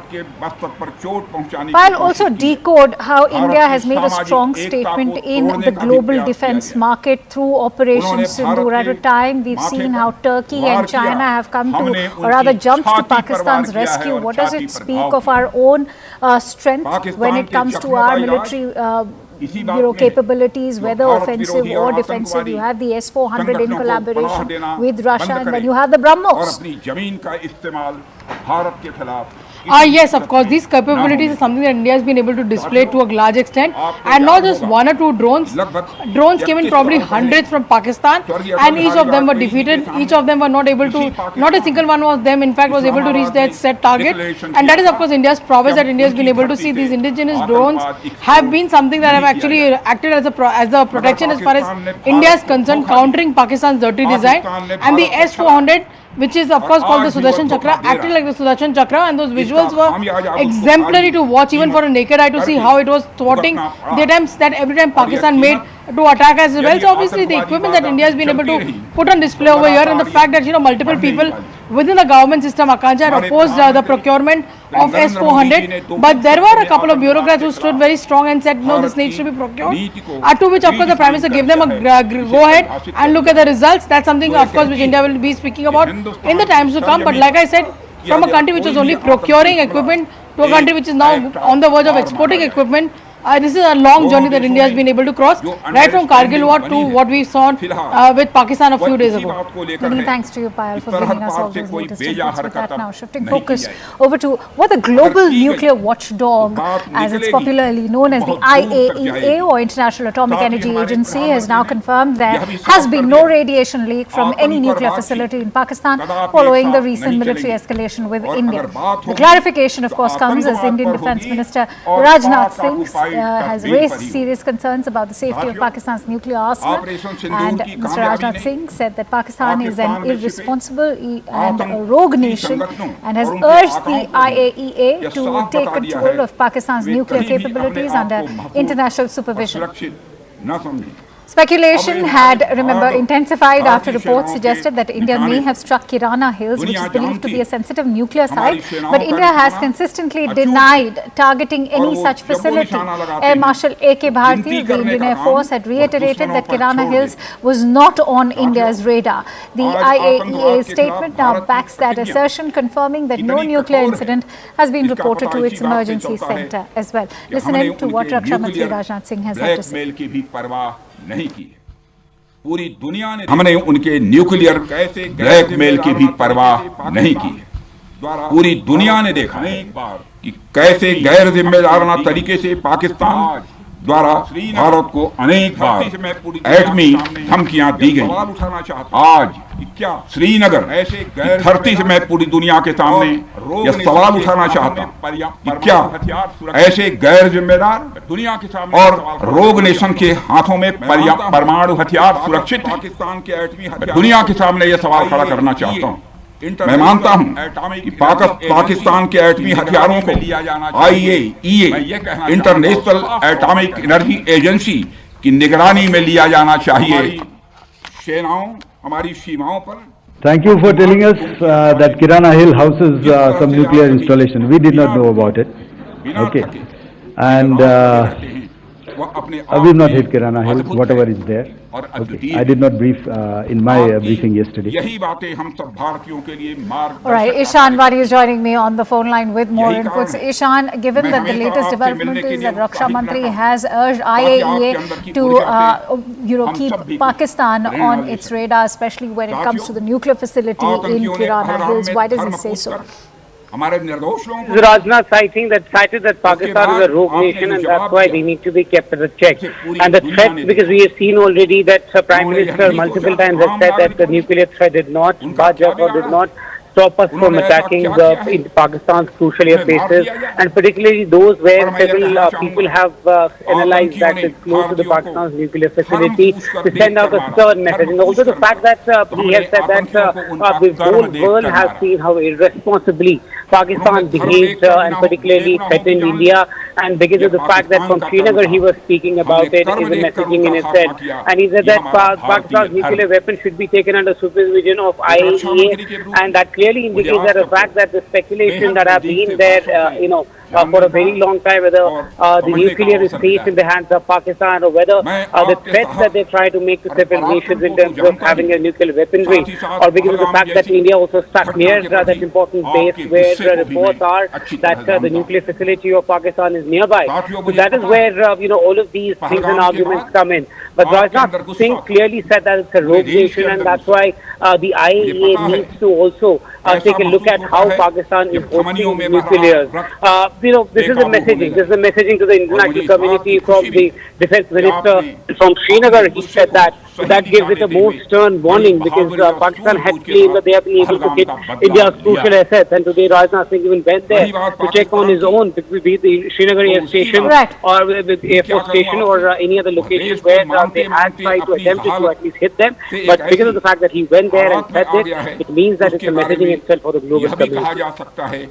At the same time, Ishan, given that Pakistan has been accusing India of escalation and playing the victim card, remember it was Air Marshal Bharti who had in fact highlighted first that India has not hit Kirana Hills. Having said that, now this confirmation coming in from the IAEA, is it not calling out the bluff of Pakistan at the international stage? Oh, well, absolutely right. It is also the fact that the Prime Minister himself has said multiple times that we cannot be threatened by Pakistan's nuclear weapon. We have to, if we need to hit them, we'll hit them where it is required, from where India's defenses were attempted to be hit. Because this airbase, Kirana airbase, is one of those locations from where attempt was made to attack Indian territory, and that's why it wasn't spared by the Indian Defence Forces. And the messaging was clear that we have to call out Pakistan's nuclear bluff and attack those sites and installations, though not escalate it. Though it's very clear that there has been no escalation from the Indian side, and India was retaliating to what they have been saying, that the country has been saying that it's an attack that they responded to was Pahalgam, and posed that because of the retaliation that they had to do on these groups. That's when Pakistan retaliated at the India's defense forces, and defense forces had to hit back, including those sites which were vulnerable and critical to the Pakistani establishment, Pakistani Air Force. So India did not stop. India carried out those attacks, but no that DG had clearly said that we haven't done any of those escalatory actions, and India wouldn't do it because they had a limited target to achieve, and that's what they wanted to, and they have achieved those targets without even harming any other civilian. But they categorically had first intention was to disseminate these launch pads and those people who are basically carrying out attacks on the Indian soil using those seminaries, and after which, because of Pakistan's Air Force and Pakistan forces coming into action, they had to hit back at them because they try to harm India's national security.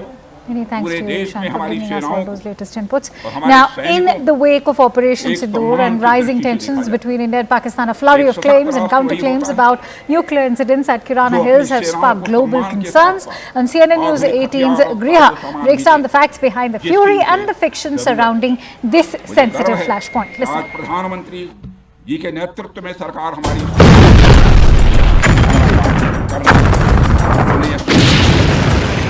The aftermath of Operation Sindoor, India's military response to the April 22nd Pahalgam terror attack has stirred not only a strategic debate but also global concern. A particularly sensitive flashpoint, Kirana Hills in Pakistan's Sargodha district, long believed to house nuclear storage sites. The controversy intensified after a question during an Indian military briefing and a viral memo claiming a nuclear incident. Adding to the narrative, US President Donald Trump claimed his administration brokered a ceasefire between India and Pakistan, averting a nuclear conflict that, quote-unquote, could have killed millions. And we stopped the nuclear conflict. I think it could have been a bad nuclear war. Millions of people could have been killed. India maintains that military pressure brought Pakistan to the table. Meanwhile, international whispers credit behind-the-scenes diplomacy, especially from the United States of America.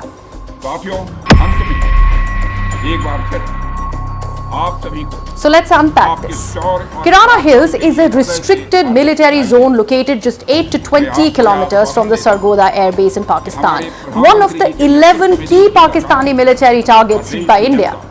A journalist's pointed question at the May 12th DGMO briefing asked whether India had targeted the hills rumored to be a nuclear storage site. Air Marshal Avdesh Kumar Bharti dismissed the claim with irony. Still, the speculation exploded online. Now sample this. The correct isotope is iridium-192 and not indium-192. And it is used in oncology and structural testing and not typically associated with nuclear storage facilities. Also, the term Northern Administrative Zone is rather vague and not a standard administrative designation in Pakistan, raising suspicions of fabrication. The document's formatting and language too deviated from standard Pakistani government communications, lacking official seals or verifiable signatures. Yet, India was now accused, however inaccurately, of endangering a nuclear site. So why is Kirana Hills significant? Kirana Hills in the Punjab province of Pakistan is a 68 square kilometer restricted area under Pakistan's Ministry of Defence, 8 to 20 kilometers from Sargodha Air Base and 75 kilometers from the Kushab nuclear complex. Military analysts believe it contains underground tunnels for nuclear warhead storage, given its fortified infrastructure and strategic location. Pakistan's first-use nuclear doctrine, designed to counter India's conventional superiority, makes Kirana Hills a critical asset. India's no first-use policy and the 1988 India-Pakistan non-attack agreement or the NAA, which prohibits attacks on civilian nuclear facilities, underscore the site's sensitivity. Strikes near Sargodha Air Base raised fears of nuclear escalation, with some interpreting them as a signal of India's reach without violating the NAA. Air Marshal Bharti and the Ministry of External Affairs have denied targeting Kirana Hills, emphasizing strikes hit terrorist camps and military sites like the Sargodha Air Base. Visual evidence from the DGMO briefing showed damage to the airbase runways, not Kirana Hills. Open source intelligence and satellite imagery also confirmed strikes on Sargodha but found no activity at Kirana Hills. The site's tunnels are designed to withstand conventional strikes, and any damage would likely be localized and not catastrophic. Also crucial is the Pakistani silence. Pakistan's military and government, including the spokesperson of Pakistani military, Major General Ahmad Sharif Chaudhry, made no mention of a leak, claiming Indian strikes hit quote-unquote empty hillside. Social media also speculated that a US Department of Energy aircraft was assessing radiation. All right, we're getting in breaking inputs. In fact, what we are learning is that Nifty is up by more than 400 points and Sensex is also up by more than 1,200 points. Nifty has breached the 2,500 mark for the first time. In fact, 2,500 since October of 2024 is what we are learning. This is the big breaking input. Markets now looking up this time after quite a brief lull that was witnessed. Remember, on Tuesday, markets appeared to be quite volatile, but what we can tell you is that there seems to be a cheery mood in the markets as Nifty is now going up by more than 400 points. Sensex is also up by more than 1,200 points, and Nifty has also breached the 2,500 mark for the first time this since October of 2024, which is nearly 6 months from now. But that big breaking input coming in. Good news for investors. CNBC's Ekta Patra is joining me right now on the broadcast. Ekta, what explains the Sensex now rising? Well, it's turning out to be a good day for the markets. There's been a pickup which has taken place really in the second half of the trading session, and the Nifty's picked up around 400 odd points. We have the Nifty which is above 25,000. This is the first time that we've seen it since October 17th of last year. So there's definitely a lot of pickup in terms of momentum. The mid-cap index is also up around 0.6%. The advanced decline ratio currently stands at around 2:1. With the bank Nifty, in fact, which is up around 1%. Now, in terms of specific stocks, we have a lot of the auto stocks which are doing well. So Hero, Tata Motors, all of these stocks are higher. We have JSW Steel, HCL Tech, Grasim, Innocent Bank, Britannia, all of these stocks higher. So it's a sectoral gain that you're seeing across the screen. So there's buying across the screen in today's trading session. Separately, defense stocks are higher. Paras Defense, Mazgon, all of these stocks are seeing buying on the higher level, and a couple of result reactions. Central Bank of India, Tilaknagar Industries are in focus. A couple of other stocks such as Wendt are in focus in today's trading session. Overall, it seems as though the markets are probably a little more confident that maybe the geopolitical issues are, have stemmed for at least now. And separately, maybe there is some amount of concerns being assuaged between the between the US and China when it comes to any kind of trade deal, and maybe there's a little more certainty which is rising there, and hence maybe the markets are taking it on a little positively now. How's the sectoral pulse looking? Also, the domestic front at the same time, is there any good news with inflation falling?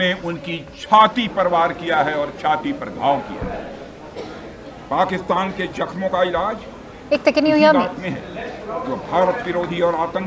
Alright, well, we'll try and refix the audio with Ekta over there, but what we can tell you is that there does seem to be a sectoral push as far as Bharti Airtel is concerned. Even Tata Steel, Tech Mahindra, Infosys, all of these sectors are going to likely benefit from rate easing and a recovery in global growth, as Ekta was also highlighting. The geopolitical developments could be having some impact on the global side of the entire market, but there's good news certainly at the Lal Street. And what we're also learning is that there is perhaps a drop in inflation as well.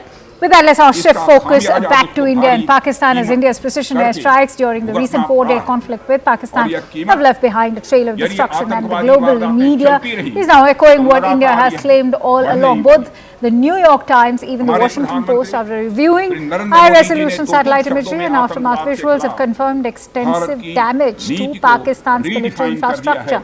In fact, the New York Times says that India had a clear edge, with damage mostly inflicted by India on Pakistani airfields. It reports that India hit high-value targets like the Noor Khan Air Base, just miles from Pakistan's army headquarters. Meanwhile, the Washington Post has called it the most extensive Indian air attack since the 1971 war.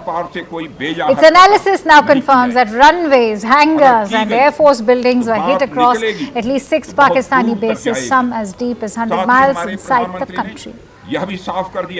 Yalda Hakim, a renowned journalist and TV presenter, recently drew attention for confronting Pakistani ministers with tough, uncomfortable questions. Hakim, remember, is a news presenter with Sky News, has caught the eye of many across the world for challenging Pakistan's long-standing denial about promoting terrorism. And in her widely shared interview from April 24th, Pakistan's Defence Minister Khwaja Asif had admitted that Pakistan has supported, trained and even funded terrorist organizations for 3 decades.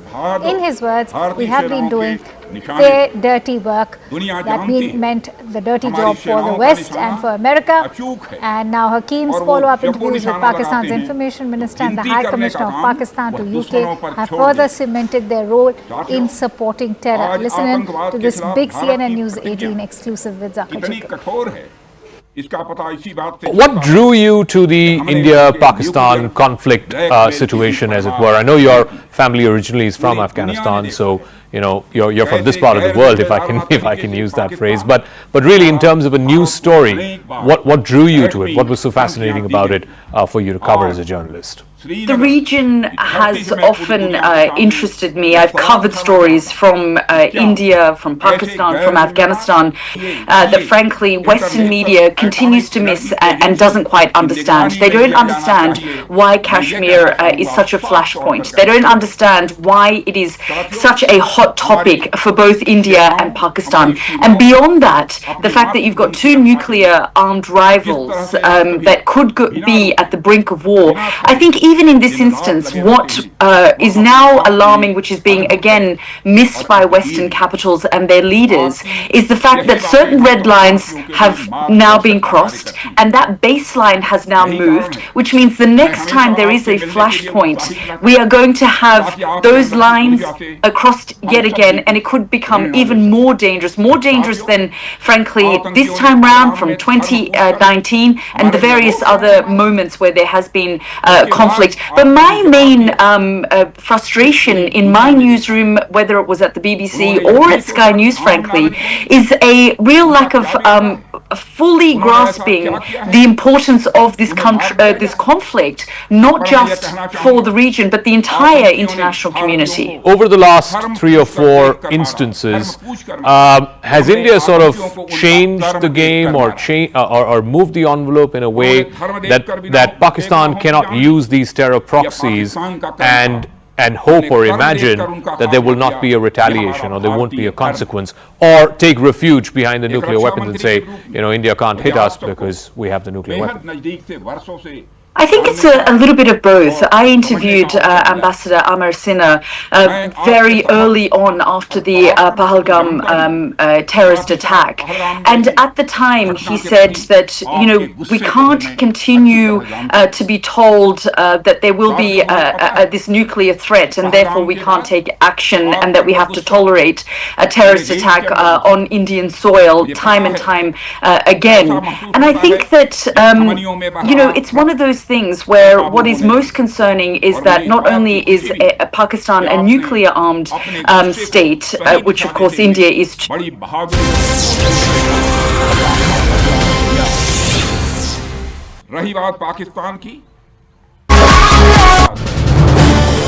This is News 18 Network.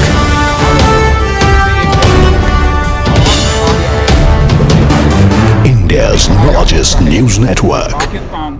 To the reports that were doing the rounds earlier about India hitting Kirana Hills in Pakistan, which remember houses their nuclear weaponry as well. Now, the global nuclear watchdog, International Atomic Energy Agency, which is popularly known as the IAEA, has said that there has been no radiation leak from any nuclear facility in Pakistan after the escalated military engagement with India. This is in response to a query on whether any nuclear incident or spill has been brought to the notice of the IAEA's Incident and Emergency Center. India had earlier denied hitting Kirana Hills in Pakistan, which allegedly houses Pakistan's nukes. I go back to Siddhant on that story.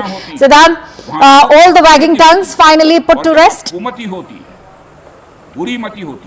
yes, Akanksha. It looks like after the statement from the nuclear watchdog, perhaps I think all this chatter and rumor around India hitting Kirana Hills, perhaps, where Pakistan's nuclear arsenal have been kept. Perhaps the rumor and chatter will be put to an end, Akanksha. In fact, since 10th of May, there was chatter on social media platforms that India has hit Kirana Hills and there is a radioactive. There could be a possibility of a radioactive leak in that particular area. In fact, an Egyptian plane perhaps has landed near to the Kirana Hills. Perhaps it was assumed that plane has been sent to see whether there is a leak of a radioactive substance to do the assessment. This plane has come, but now since the nuclear watchdog has said that no leakage has taken place in that particular area, and perhaps has denied any reports of any nuclear site being hit by the Indian Armed Forces. In fact, Akanksha, on the very first day, Air Marshal Bharti also made it very clear that we don't know what is there in Kirana Hills, but we have not hit that site. So India made its position very clear, and now the international watchdog, nuclear watchdog, is also perhaps saying something on the similar lines. And when the IAEA says that this means that the matter has now been globally put to rest, glad, Siddhant, that you mentioned what Air Marshal A.K. Bharti had to say, because let's play out his reaction when he was the first one to dismiss all of those rumors. Let's listen in to what Air Marshal A.K. Bharti said. Thank you for telling us that Kirana Hill houses some nuclear installation. We did not know about it. Okay. And we've not hit Kirana Hills, whatever is there. Okay. I did not brief in my briefing yesterday.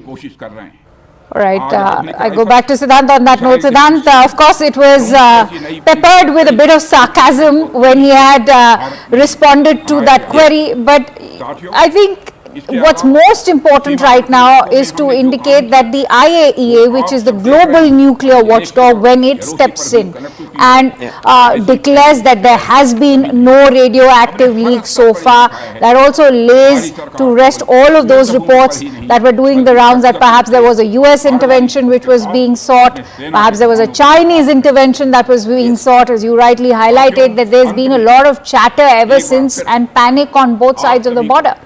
That's right, Akanksha. And in fact, there was also an attempt to project India in a bad light. Hello and a very warm welcome. You're watching CNN News 18 with me, Griha. The global nuclear watchdog, International Atomic Energy Agency, or the IAEA, has confirmed that there has been no radiation leak from any nuclear facility in Pakistan. This is following the recent military escalation with India.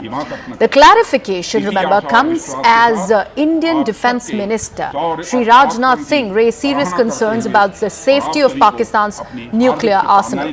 Rajnath Singh said that the country, Pakistan, is an irresponsible and rogue nation, and urged the IAEA to take control of Pakistan's nuclear capabilities installments under the international supervision. Speculation now also has intensified after reports suggested that India may have struck Kirana Hills, which is believed to be a sensitive nuclear site. But India has consistently denied targeting any such facility. Air Marshal A.K. Bharti of the Indian Air Force also reiterated that Kirana Hills was not on India's radar. In fact, the IAEA statement now backs that assertion, confirming that no nuclear incident has been reported to its emergency center. और हमारी arm forces के सारे officers और मेरे हमने उनके nuclear blackmail की भी परवाह नहीं की। पूरी दुनिया ने देखा है कि कैसे गैर जिम्मेदाराना तरीके से पाकिस्तान द्वारा भारत को अनेक बार एटमी धमकियां दी गई हैं। आज श्रीनगर की धरती से मैं पूरी दुनिया के सामने यह सवाल उठाना चाहता हूं कि क्या ऐसे गैर जिम्मेदार और रोग नेशन के हाथों में परमाणु हथियार सुरक्षित हैं? दुनिया के सामने यह सवाल खड़ा करना चाहता हूं। मैं मानता हूं कि पाकिस्तान के एटमी हथियारों को IAEA, international atomic energy agency की निगरानी में लिया जाना चाहिए। स्वस्थ हो जाएं। Thank you for telling us that Kirana Hill houses some nuclear installation. We did not know about it. Okay. And we've not hit Kirana Hills, whatever is there. Okay. I did not brief in my briefing yesterday.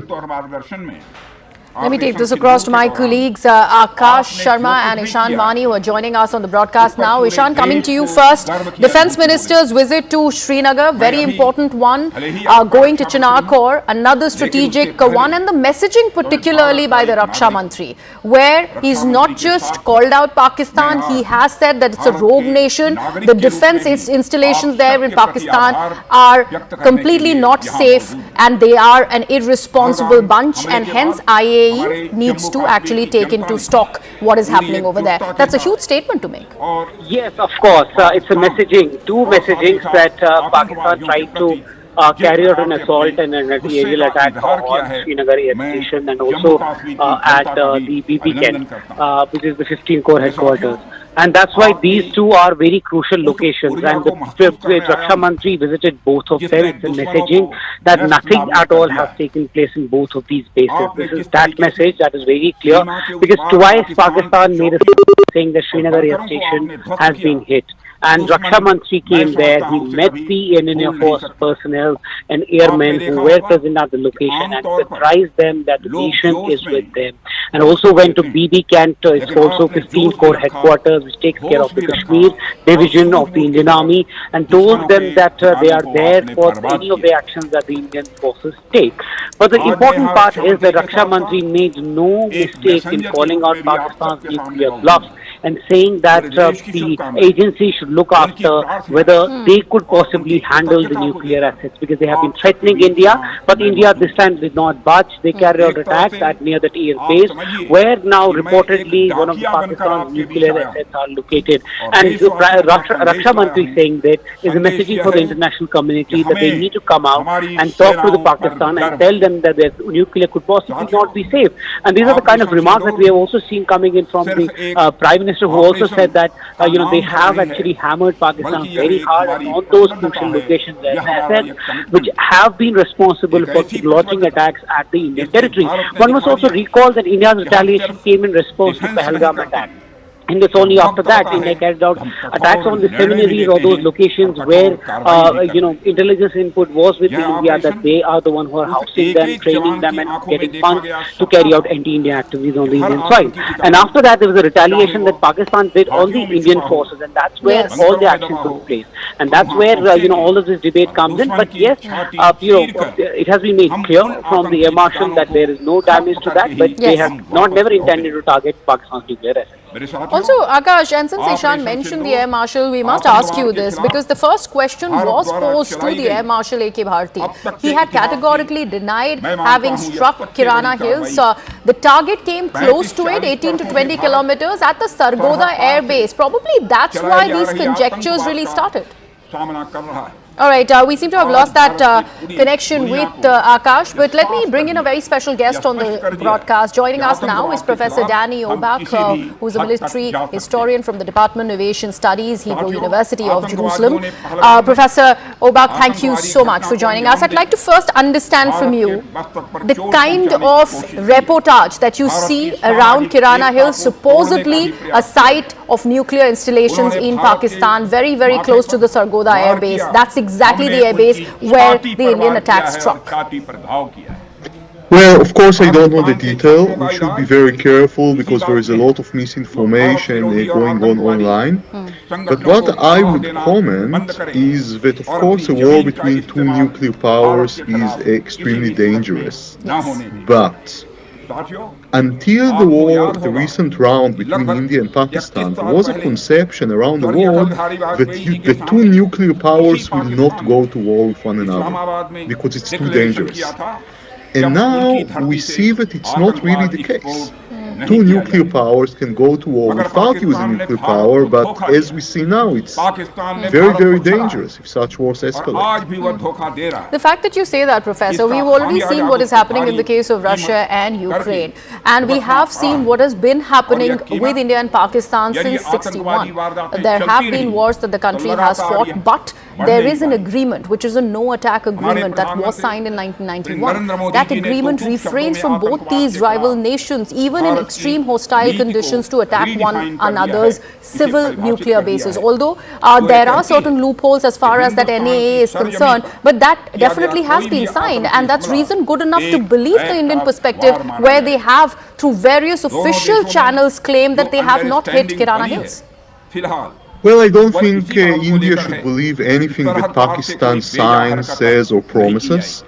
Pakistan understood long ago that it cannot defeat India in a conventional war. It tried several times. So what we are doing is asymmetric warfare, and the Pakistani notion of asymmetric warfare is always based on plausible deniability. That is, for example, they sponsor all of its terrorists in Kashmir and they say they don't. So the agreement does not fully protect you because you are facing a power which their commitments are on ice. I think that's the problem I see here. Right. Also the kind of international in fact recognition and also the kind of support that you see coming in, particularly for Operation Sindoor, also hailing the military might of India. Now that it has been seen as a definite success for India, what would be your reaction, particularly post the operation? And even as we speak, the operation still continues, even if it has hit that dormant patch, because there is an understanding of ceasefire that's been arrived at least a cessation of hostilities between India and Pakistan. I think that military observers all around the world look very closely at this conflict because, as you know, India is, of course, a mix of arms, but predominantly Western weapons. We saw the Rafale planes, the French planes, and some say the Israeli drones, while Pakistan is heavily relying on Chinese weapons. So everybody will try to examine how the systems work, in anticipation, God forbid, for future conflicts around the world. But what I would recommend India is to be very frank in the assessment of what worked and what didn't, and where were the points of vulnerability, because as this round is nearing its end, now you have an opportunity to improve what did not work as well, and to do better next time, to use the systems better next time. You know, we, for example, Israel, when we were attacked on October 7th, we had a lot of vulnerabilities and weak points, but we didn't have time to fix them because we were in a very, very difficult war almost immediately. I think you were granted this time to try to improve and to perfect your military system so it would work better next time. Right. That will be a good point to, in fact, highlight here on how the comparisons that are being drawn to the October 7th attack on Israel by Hamas and how this is not similar to what is going on between India and Pakistan, Professor. Considering there are comparisons that are being made, in this case we are talking about an aggression that came in from the Hamas side, and to present one side as the aggressor, how would you actually see this comparison? I think you could compare it to October 7th attack. Actually, when I saw this vile terror attack in India, October 7th immediately came to my mind. The way they executed people in cold blood from close range. I think we see the same kind of bestial cruelty here. And that's why I believe countries like Israel and India should cooperate, because in a sense we face a very similar enemy who is doing very similar things. When you talk about disinformation, sir, and how Israel could not address a lot of that because of the vulnerabilities that you're speaking about, India has managed to call a lot of that out. And that is very, very important in this day and age where it can shape not just public perception, but global perception altogether. And if we actually go back to this entire nuclear story, it is just adding to that very aspect and that very important aspect that we would like discussing here. That entire entry of US talking about how they have brokered a ceasefire arrangement of a story that is absolutely false, that has been taken and gone on record. People are saying that possibly there was a strike that did happen at the nuclear facility in Pakistan by India. It's very important to call these out. It's increasingly difficult to cause lies and fake out. That's the problem. AI is becoming more and more sophisticated. Ways or manners to fake news, fake photos, fake videos are becoming more advanced by the day. We see it in our own Gaza war, where the Hamas side is faking pictures of atrocities that never existed almost daily. They don't do it very well, so we are able to catch it, but I think in 3 years you could see a video on TV of an attack that never happened, that was AI produced, and you need a lab in order to identify the fake. We are, I think, entering a very, very dangerous era where the difference between truths and lies, you need expertise in order to know the difference. And one final thing, and that's why it becomes exceedingly important for the evidence that is being shown so far by India. Exactly. The most important thing is to have forensic evidence, hard evidence, and to share them. Why I'm emphasizing it? Because many countries and militaries, for example, including in Israel, are very reluctant to share evidence in order not to compromise secrecy or intelligence sources. But sometimes a country's image around the world and the truth of your narrative are more important than operational secrecy, and I think countries will need to archive the evidence, to keep the evidence, and immediately share it before the false narrative is getting solidified. Right, Professor Obak, thank you so much for joining us and sharing your perspective there. With that, let's talk further about the kind of information and disinformation campaign that is around there, and how the Press Information Bureau has been standing up to all the fake news that was being peddled, not just by Pakistan, but also by countries that are supportive of Pakistan. Now, days after Operation Sindoor rattled Pakistan, Centre has now released more details of the operation. The Press Information Bureau has released a press note that is titled "The Rise of Atmanirbhar Innovation in National Security," detailing India's growing technological self-reliance. This release boasts about seamless integration of indigenous high-tech systems into national defense during the operation. It also lists the hostile technologies neutralized by Indian systems, including pieces of PL-15 missiles of Chinese origin, Turkish origin, UAVs that are named Chiha, and also long-range rockets, quadcopters and commercial drones. Now, government sources also suggest that India is likely to review contracts given to Turkey-based Celebi Aviation, which handles high-security tasks at 9 Indian airports, including in the national capital and economic capital, Mumbai as well. Meanwhile, Defence Minister Rajnath Singh has reviewed the security situation in Jammu and Kashmir and also interacted with armed forces. Speaking at the Badami Bagh cantonment, the Raksha Mantri asserted that terrorism and talks cannot go hand in hand. वो आप सब देख रहे होंगे आज दोनों देशों में जो अंडरस्टैंडिंग बनी है फिलहाल वह इसी बात को लेकर है कि सरहद पार से कोई बेजा हरकत अब नहीं की जाएगी, अगर की गई और बात निकलेगी तो बहुत दूर तक जाएगी। साथ ही हमारे प्रधानमंत्री ने यह भी साफ कर दिया है, आतंक और बातचीत कदापि एक साथ नहीं चलेंगे, और अगर बात होगी तो आतंकवाद पर होगी और पाक ऑक्युपाइड कश्मीर पर ही होगी। वह देश तो मांगते मांगते अपनी जहालत से एक ऐसी हालात में आ गया है कि उसके बारे में यह भी कहा जा सकता है कि पाकिस्तान जहां भी खड़ा होता है वहीं से मांगने वालों की लाइन प्रारंभ हो जाती है। पूरे क्षेत्र में आतंकवाद, अभी आपने सुना ही होगा कैसे वह फिर एक बार इंटरनेशनल मॉनेटरी फंड IMF के पास कर्ज मांगने गया।